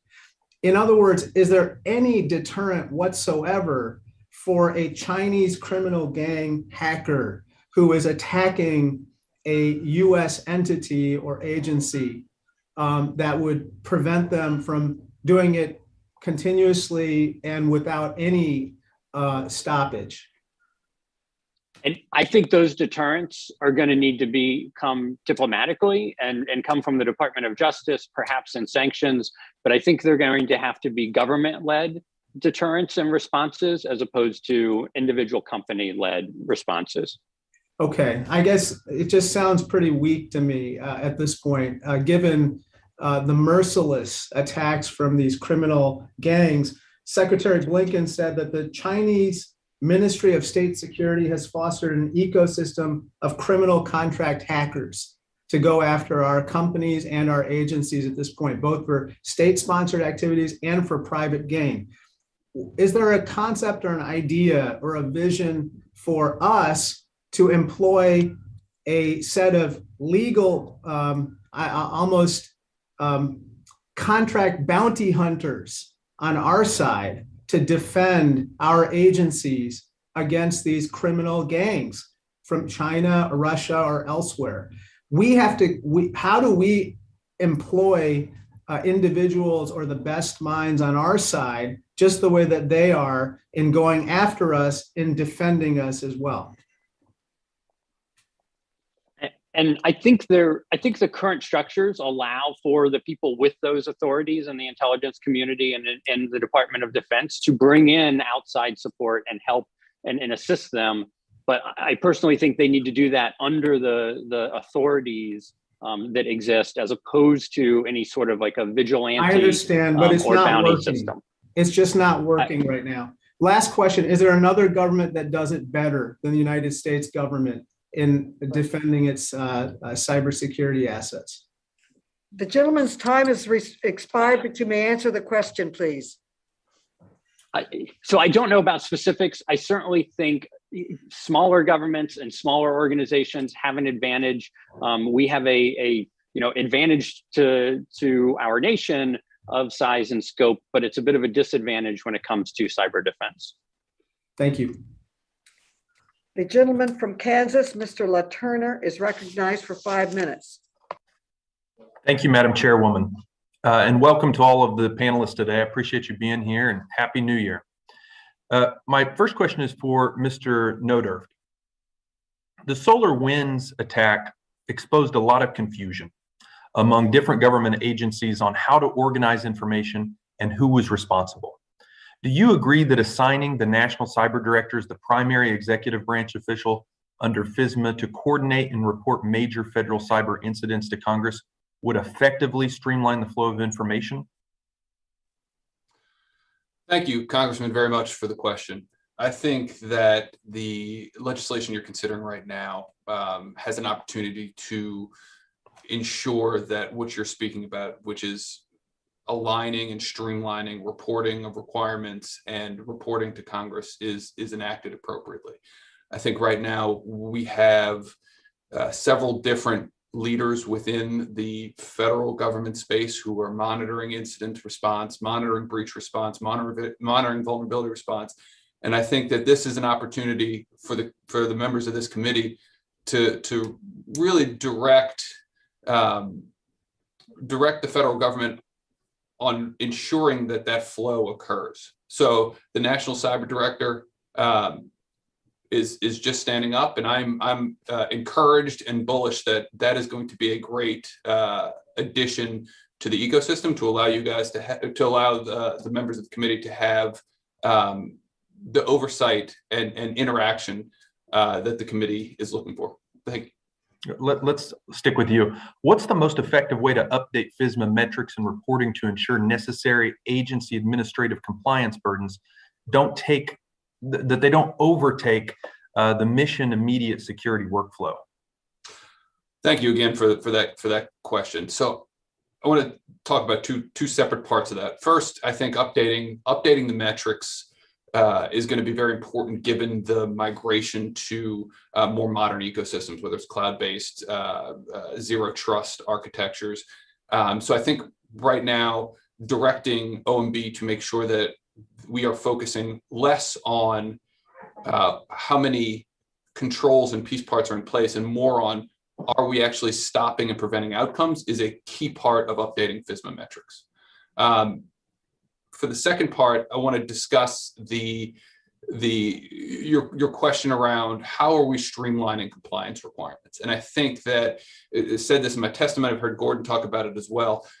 This is an opportunity for the committee to look across the different compliance frameworks that we have within government right now, whether it's FedRAMP, whether it's FISMA, whether it's the impact levels at DoD, the forthcoming CMMC, and make sure that when a innovative company comes forward and says, we have the following solutions in place to ensure that our product or service is secure enough to go into the federal ecosystem, that process is reusable and is reused across both the agencies and the compliance frameworks that we were just talking about. Thank you for that. Ms. Nguyen, in your experience as a former agency CIO, can you explain the role of FISMA reporting requirements and how they affect the day-to-day operations of an agency? The reporting requirements did begin to drive the behaviors within the organizations that I had worked, and I liked to see that. But what it took was actually paying attention to the metrics at a level outside of the agencies where I served and coming back to the heads of the agencies and saying, here's where you are on the spectrum of performance. I happen to unfortunately have sat in the seat of being at the end of the pack in terms of that performance, but having that conversation, having those metrics and talking to the heads of the agency gave the head of the agency the energy to delegate to me and to the CISO to go get stuff done. And we looked at every single network within the agency, which meant the complex mission networks were assessed on this one. So it has some really good benefit as long as you actually hold the agencies accountable to it. Thank you very much. Madam Chairwoman, I yield back. From Maryland, Mr. Raskin, you're now recognized. Well, thank you very much, Madam Chair, and thanks for organizing this great hearing. I think we're all concluding that it's time to really modernize and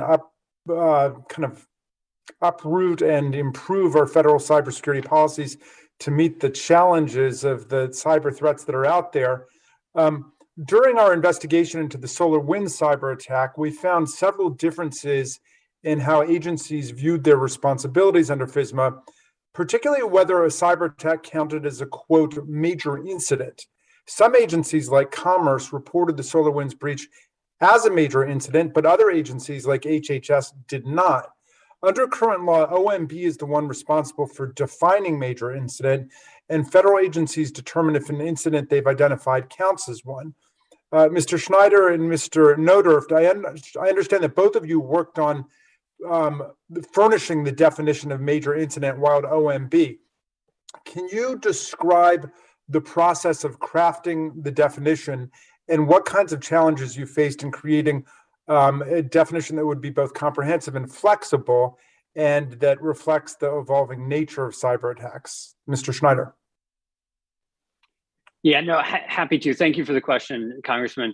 And you absolutely nailed it. The challenge is in having something that is specific enough to drive the behavior that we're looking for and make sure that Congress is getting reported to appropriately, as well as being flexible enough to allow agencies to have a risk management approach. And in SolarWinds, it could be that an agency had SolarWinds installed in a lab on some network that was only in a lab and therefore didn't meet the threshold of rising to a major incident in the determination of that agency head. And that's understandable. When we were building the definition, there were two parts to it. One about the severity of the impact of a particular incident, and then one around the breach of potentially sensitive or personally identifiable information.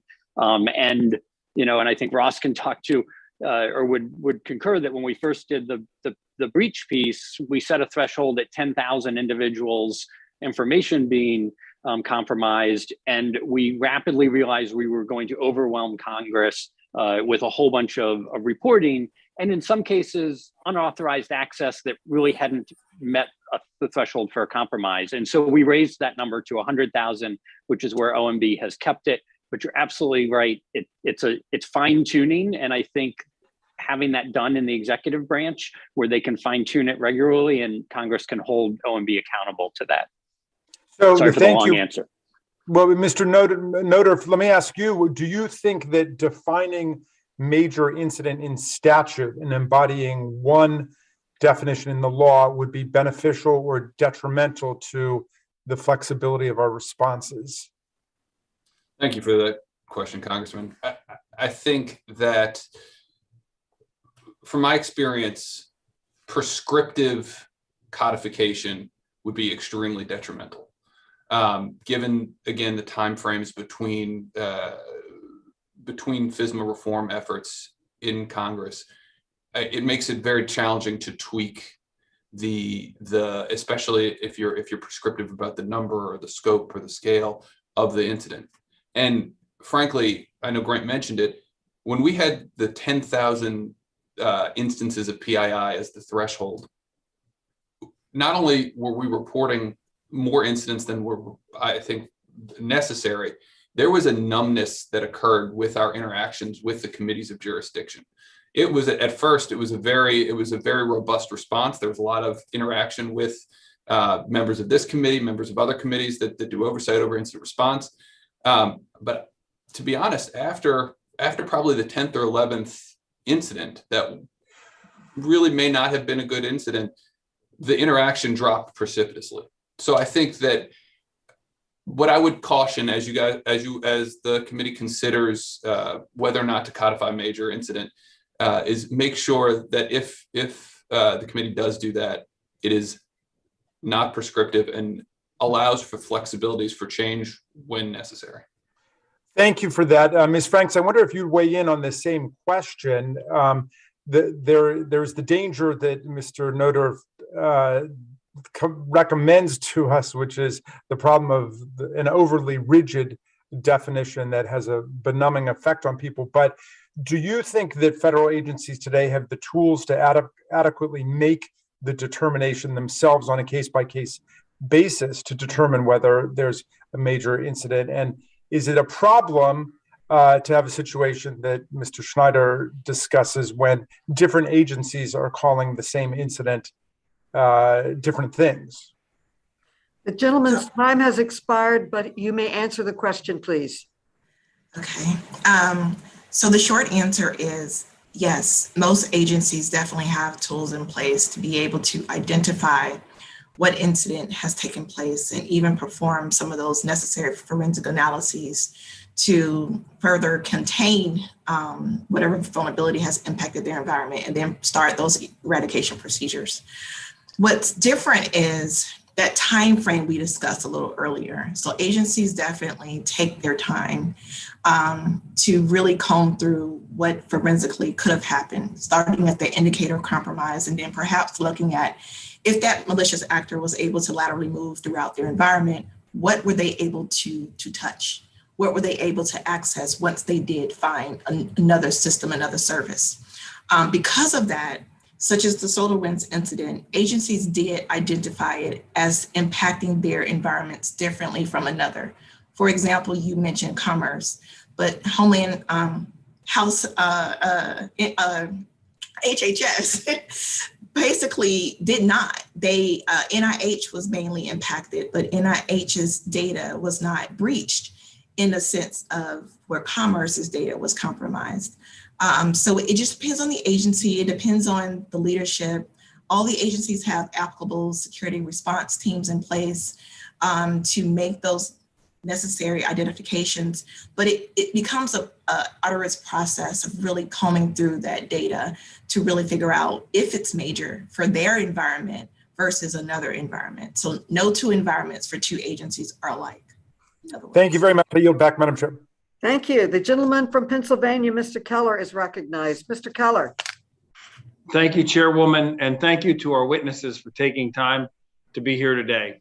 As we continue to move toward heavier reliance on automated systems, cybersecurity becomes more and more important to protecting our national interests.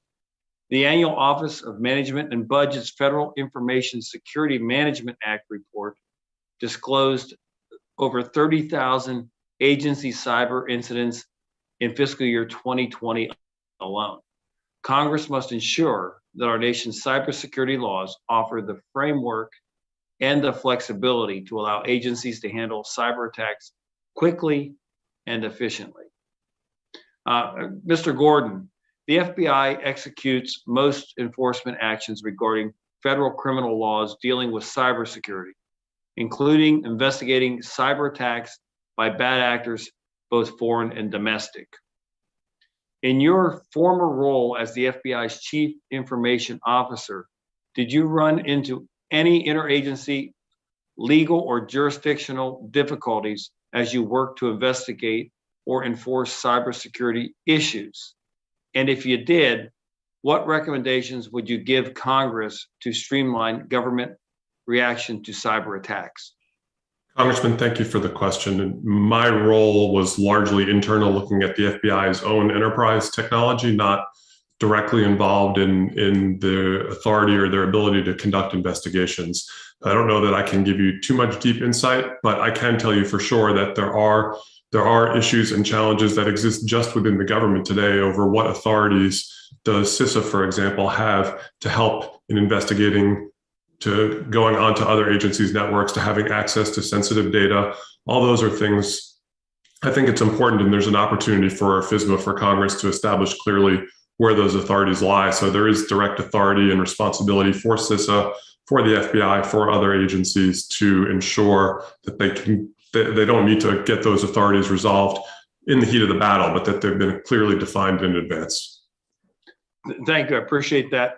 And if I could, for Mr. Schneider, attacks such as the SolarWinds hack in 2020, while conducted on a private company, are an immense threat to our national security. So, Mr. Schneider, how does the public sector work in tandem with the private sector to ensure the safety and privacy for all Americans?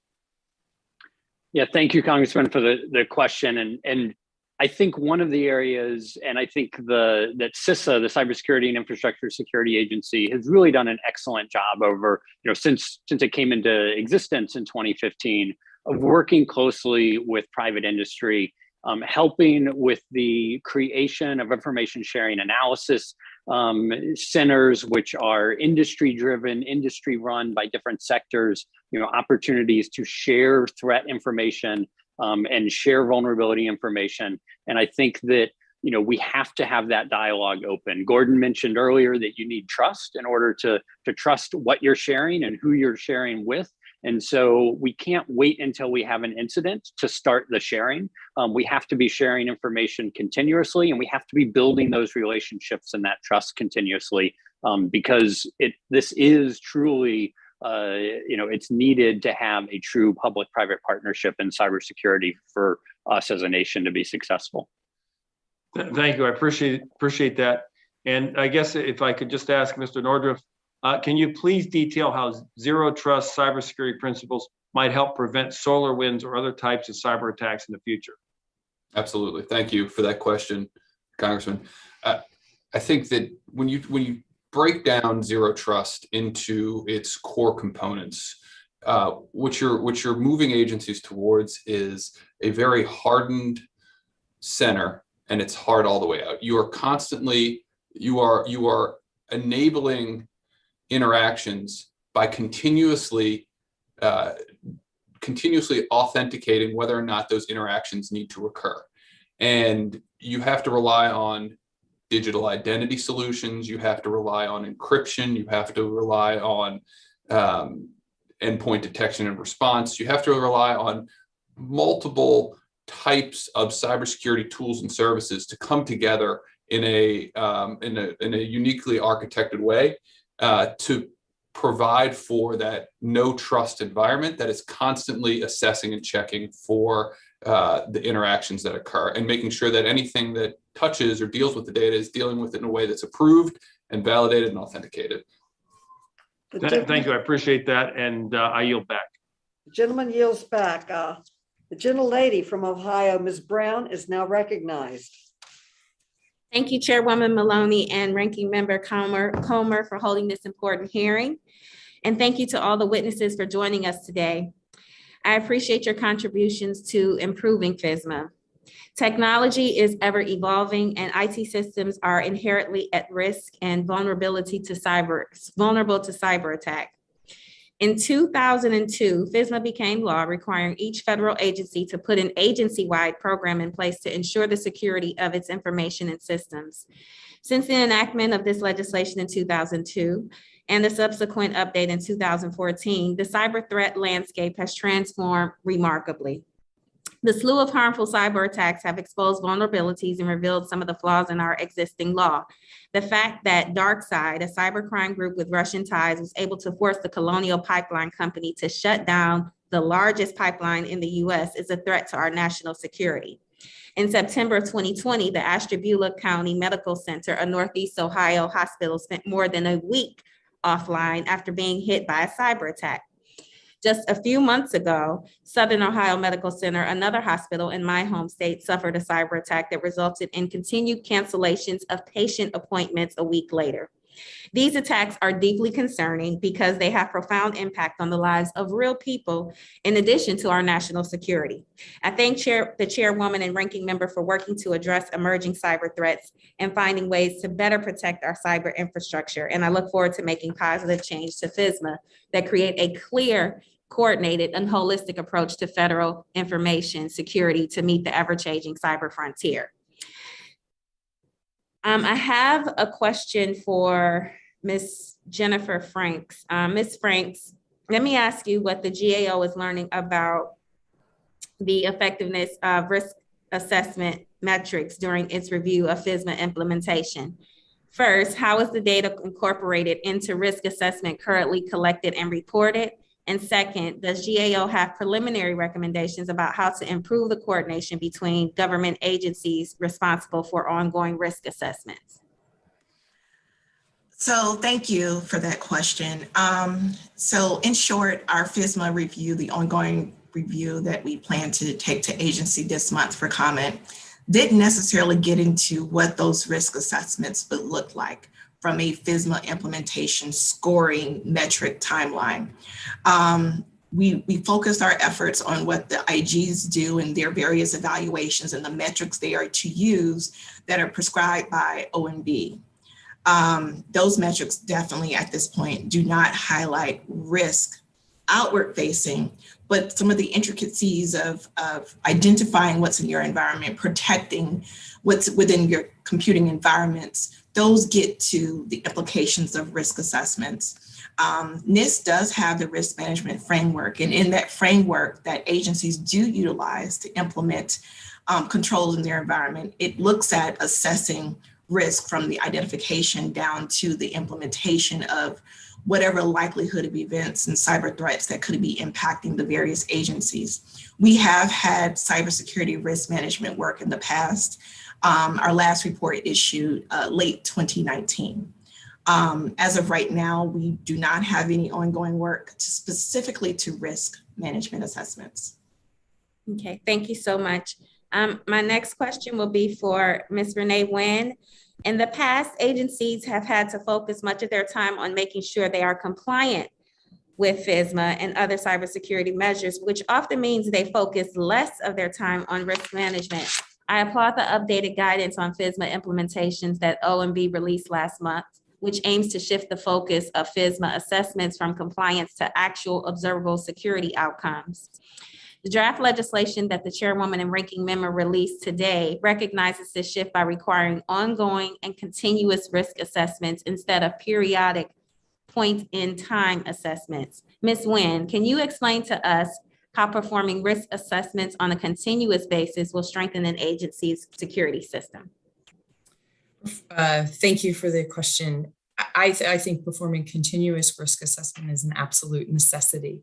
Environments change rapidly within a federal government as mission requirements change or new software, new capabilities come out, and you want to bring that, the best of a breed, into the United States federal government to meet mission requirements. And so doing it on a continuous basis is really critical. A quick example on that is having signed numerous authorities to operate. It wasn't shortly after I'd signed an authority to operate when there was a software update and it actually broke some of the controls that we had put into place.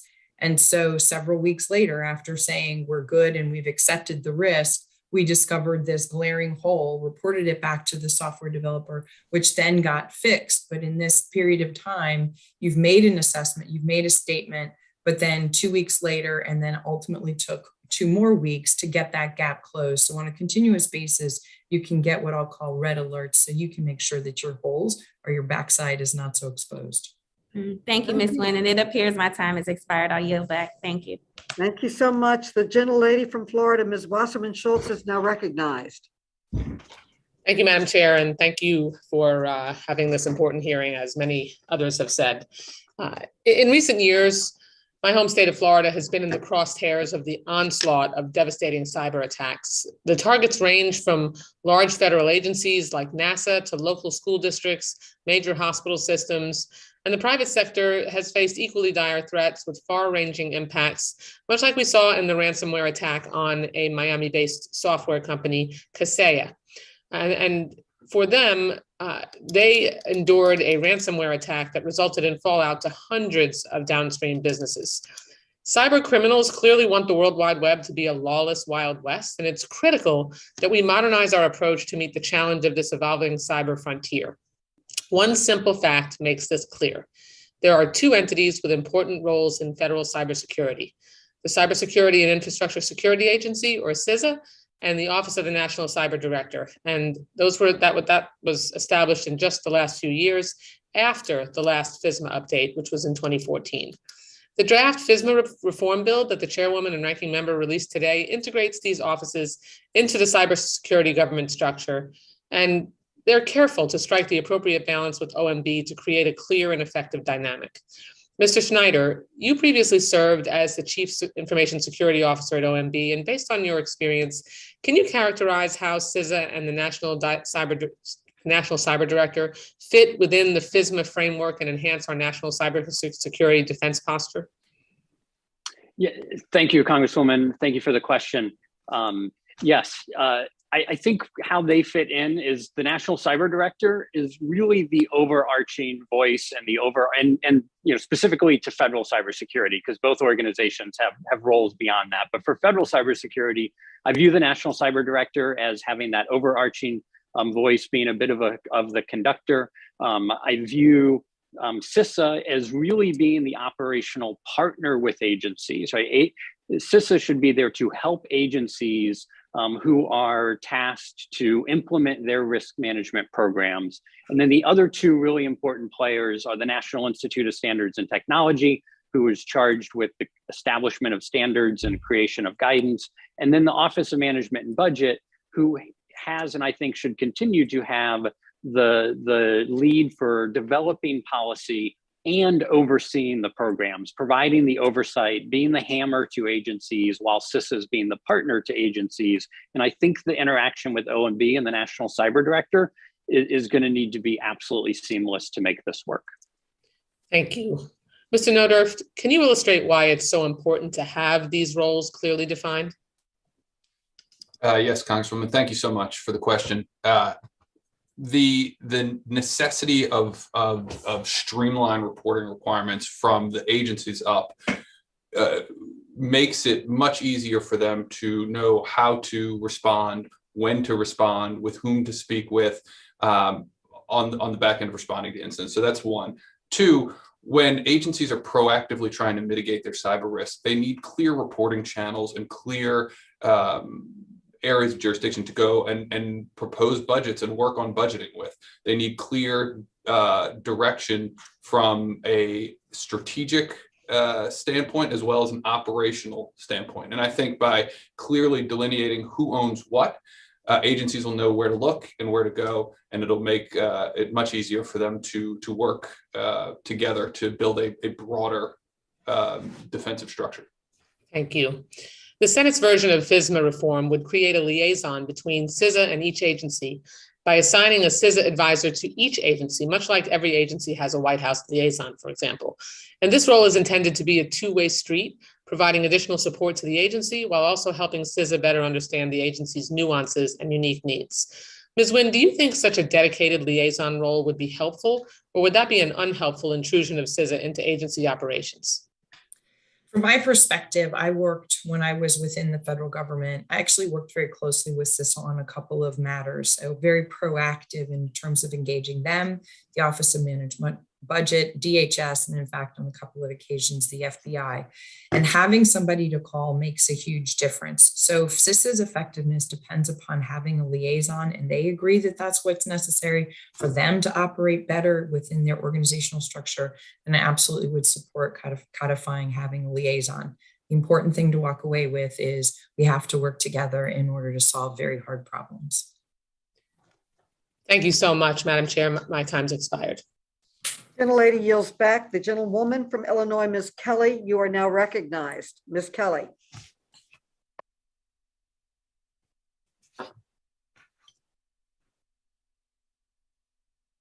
Move to the gentleman from Illinois, Mr. Davis. You are now recognized for 5 minutes. Mr. Davis. Thank you, Madam Chairman. And like others have already said, thank you for holding this important hearing. The Department of Homeland Security issued a binding operational directive in 2020 that requires most federal agencies to have a vulnerability disclosure policy, which describes how someone who uncovers a cybersecurity vulnerability in a federal system can report that vulnerability to the affected agency without fear of legal action.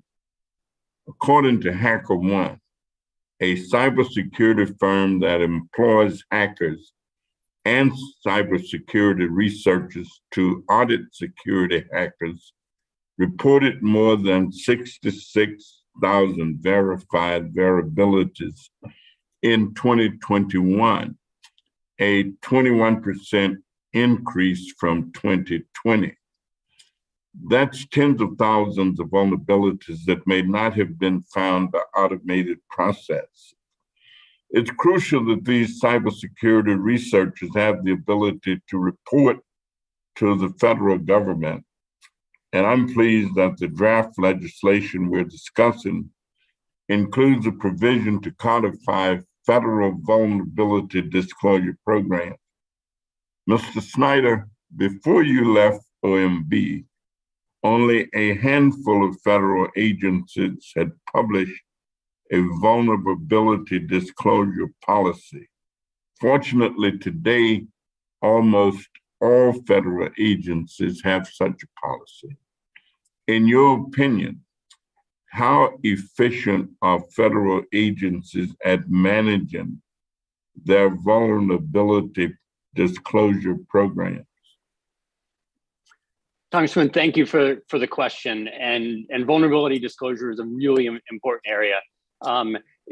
As you mentioned, and just before I left the government, or as I was actually departing, we published an OMB memo that went out in conjunction with that binding operational directive, OMB memo 20-32, which also directed agencies to implement vulnerability disclosure programs. And the fact that most agencies have one in place today, I think is a testament to the agency's recognition of the importance of being able to leverage the research community to get vulnerabilities in and get them identified. I think the other really important aspect of a vulnerability disclosure program, though, is how you get those vulnerabilities sent back to industry or whoever the responsible party is to develop a mitigation for them. And how do you protect that information in the meantime? You know, the Log4j vulnerability that we're experiencing, you know, it had been identified by a researcher. It had been, you know, reported to Apache and was being worked on. And then another company identified it, you know, put out a patch to their own software, and then it became public. So really the, you know, disclosure of the vulnerability with Log4j got out ahead of the remediation. And that's why we have to be so careful about how we treat that vulnerability information as it's identified before there's a mitigation in place. Most agencies respond within a period of about 3 days. Do you think that's adequate in terms of response time? for responding, I think you're talking about responding to the researcher, and I do think 3 days is adequate. I think you need to get back to the researcher quickly. They need to know that you're taking it serious and that you're going to do something about it. Otherwise, they may go disclose the vulnerability more broadly and more publicly to potentially disastrous results. Thank you very much. Ms. Nguyen, let me ask you, how can we ensure that agencies have the ability to keep up with the influx of vulnerability reports? A lot of them are coming in. Thank you for that. So I had the pleasure of having well over 100,000 vulnerabilities reported to me on a regular basis because of the complex systems used at NASA. And so what we ended up doing was we established actually a vulnerability management program. And that's because you can't always address every vulnerability right away. And that sounds like that you might be ignoring risk, but what we would have at NASA is something called a flight freeze. And this was to ensure the risk on a flight was mitigated as best as possible. And so during those flight freezes, we wouldn't be able to address the vulnerabilities that a system might have had, but that system, we would put other risk mitigations in place, like making sure the system didn't go online, which is very, very much the case on mission control systems and that. And so you have a spectrum of risks you have to deal with. By having a vulnerability management program, you can hold mission and mission support heads accountable for dealing with their vulnerabilities in the right amount of time so that you don't disrupt operations. And quickly, Mr. Bitco. Gentleman's time has expired. The gentleman's. I yield back. Thank you so much, Mr. Davis. The gentlelady from California, Ms. Spire, is recognized for 5 minutes.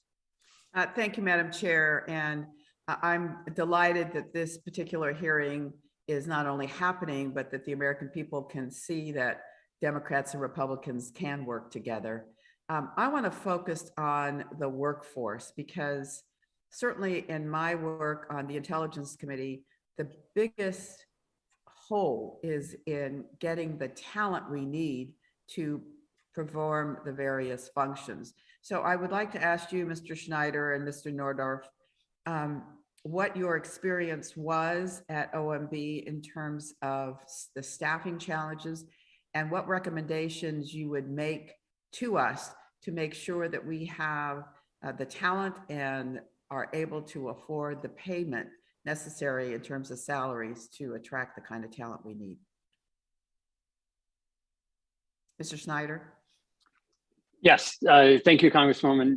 You're absolutely correct. The workforce is so critical in cybersecurity. The workforce are the ones that are doing literally all the work, making all the decisions, and it is an immense challenge. We don't have enough skilled cybersecurity professionals nationwide, and then the federal government is competing. And as you alluded to, challenged from a wage standpoint, from ability to compensation standpoint, to bring people in. And so what I saw is that we have a lot of really excellent and a lot of really dedicated people who are inside the federal government. I think we need more programs that allow people to come into the government, maybe for a short period of time, or at least thinking it's for a short period of time, because some of them will find out they love the mission and they'll stay.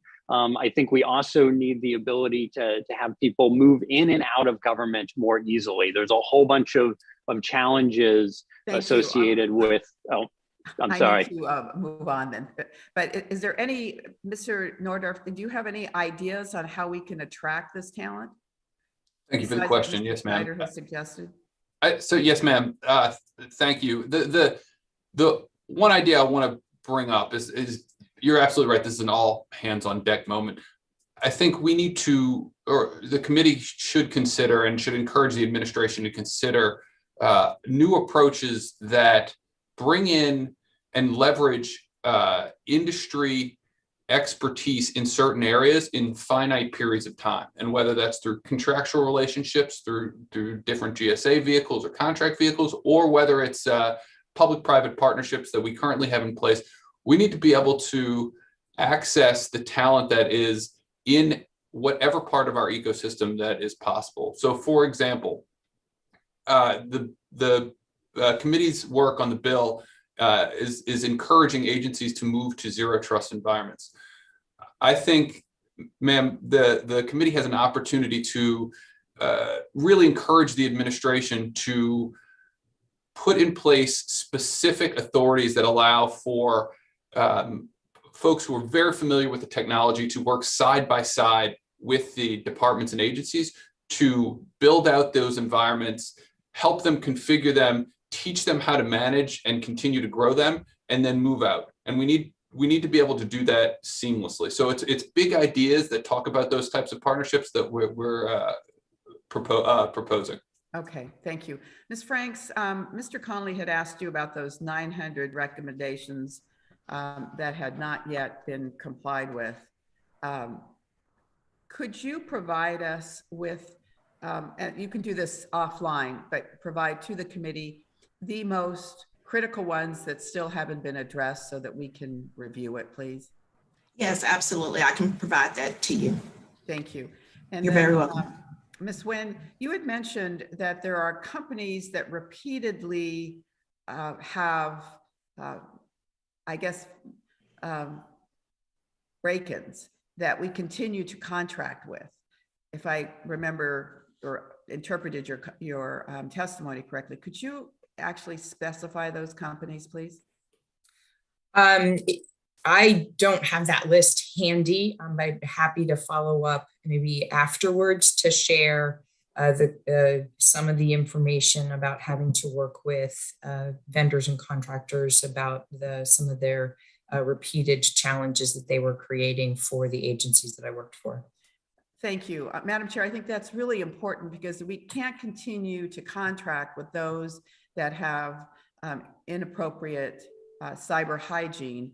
And there's lots of companies out there, new startups, particularly in my district, that are doing some very exciting things. And our procurement process is so long and arduous that we oftentimes get the contract and it's already out of date with the particular software company. So I hope that we look at that as well, because there's much that needs to be done. I yield back.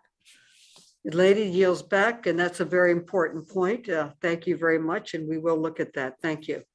We now recognize the gentlewoman from Illinois, Ms. Kelly. You are now recognized. Thank you, Madam Chair. The proliferation of smart devices across society has helped to improve some of everyday functions of our lives. Examples include watches tracking our health analytics, voice-activated light switches, and smart cities, where sensors can analyze traffic patterns, water supplies, or energy use to better serve citizens. These smart devices that connect to the internet, known as Internet of Things or IoT devices, that are increasingly part of the market for both home and business operations. Last Congress, my IoT Cybersecurity Improvement Act was signed into law to help create federal standards for government-used IoT devices. The law sets minimum security standards for internet-connected devices purchased by a federal government agency and created a vulnerability disclosure program for government IT. Despite this law, I am still concerned that our cybersecurity standards have not kept pace with the rise of IoT devices. This is really worrisome because it's not just smart refrigerators that can be at risk to hackers, but as you guys know, medical devices, security cameras, and even automobiles all offer inroads for hackers into network systems. Mr. Schneider, what are some of the important functions of IoT devices on federal networks? Congresswoman, thank you for the question. I think we're going to see, we're seeing today, numerous places where Internet of Things, where IoT devices are being integrated into federal agencies. But I think some of them are going to serve important purposes. My concern is also about the ones that might not. You mentioned the internet connected refrigerator that might be in a break room and someone might decide it would be a good idea from the facilities to be able to monitor the temperature of that refrigerator and connect it to the agency's network. And if that device now could be the access point into the entire agency's network, into truly where the sensitive information is. So I think agencies need to pay attention as they're implementing IoT devices. IoT devices need to be more secure, but we also need to find a way, when possible, to keep them segmented within the environment so they're not, an entry point, if you will. And how, I know you talked about the refrigerator, but how do hackers exploit vulnerable IoT devices on a network? How do they do it? So, hackers will do it like they will with other devices. They will identify a vulnerability. They are often able to remotely determine if the individual device is, still vulnerable. Is it still running the version, the vulnerable version of the software? In some cases with IoT devices, they can't even be updated, so they know it's vulnerable.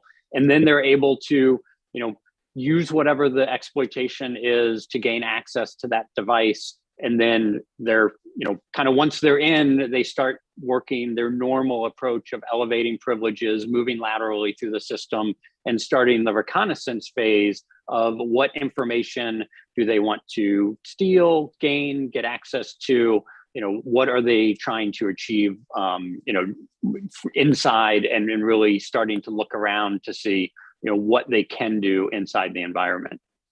In 2020, Palo Alto Networks reported that, and I quote, 57% of IoT devices are vulnerable to medium or high severity attacks, making IoT the low-hanging fruit for attackers. And the risk of an IoT hack across the federal government is even greater, since it's not sensitive information at risk, but actual equipment or devices that underpin our infrastructure. Reporting on these vulnerabilities is also necessary and critical to informing improvements to our cybersecurity system. Again, Mr. Schneider, how will reporting of vulnerabilities improve coordination of the federal government cybersecurity infrastructure? Yeah, great question and great points, ma'am. And I think it highlights the need to take action when this information is reported, right? We need the vulnerabilities identified. Agencies need to be aware of them, and then agencies need to take action. It's really exciting for us to talk about something like SolarWinds that was a very sophisticated attack, but quite frankly, most cyber incidents, as the statistics you just mentioned, come from a known vulnerability that could have been mitigated with a known patch that was out there that just had not been applied by organizations. That's where most cyber attacks, successful attacks, take place. Thank you. And Mr. Nordrup, how is the situation complicated by individual enterprises across the government landscape? Thank you very much, ma'am, for the question. So we have individual enterprises across the federal landscape that within them have their own individual enterprises across the federal landscape. It is a very diverse enterprise environment. And what you have is the diverse set of missions requires technology purchases, acquisitions that want to bring in some of them and leverage some of the most modern advanced technologies that are out there right now. I think that we as the federal government should encourage use of the latest and greatest and most modern technologies, whether it's for mission or for enterprise management. Both of those should be highly encouraged. And we just need to think through what are the frameworks, whether it's the NIST cybersecurity framework, what are the solutions? Are there, I can tell you that member companies of mine of the Alliance for Digital Innovation can independently audit IoT environments for these new technologies to make sure that they are up to date and they are secure. And I think we should take a look at how are we, again, partnering from a public-private standpoint to make sure that the talent that we need to secure these new environments is accessible to the agency so that they can use this modern technology. Thank you. And I'm way over time. I yield back. Thank you. The gentlelady yields back. And now I recognize myself. I first and foremost want to thank Ranking Member Comer for working with us in a bipartisan way to confront this tremendous challenge. He has indicated he does not want a closing statement. But as we have seen here today, the breadth and the complexity of cybersecurity threats to the federal government are absolutely staggering. I am grateful to all of our witnesses for sharing their deep knowledge and personal experience from both the federal government and the private sector perspectives. The combined years of government service represented on our panel must be around 100, and it shows in the high caliber of the recommendations shared today. I am tremendously grateful to Congressman Comer for his strong partnership on this issue, and to all our committee members, Democrat and Republican, for their engagement during this hearing and for our staffs. Today's hearing showed there is a strong bipartisan commitment to modernizing FSMA, and I've been encouraged by similar strong support in the Senate and the Biden administration.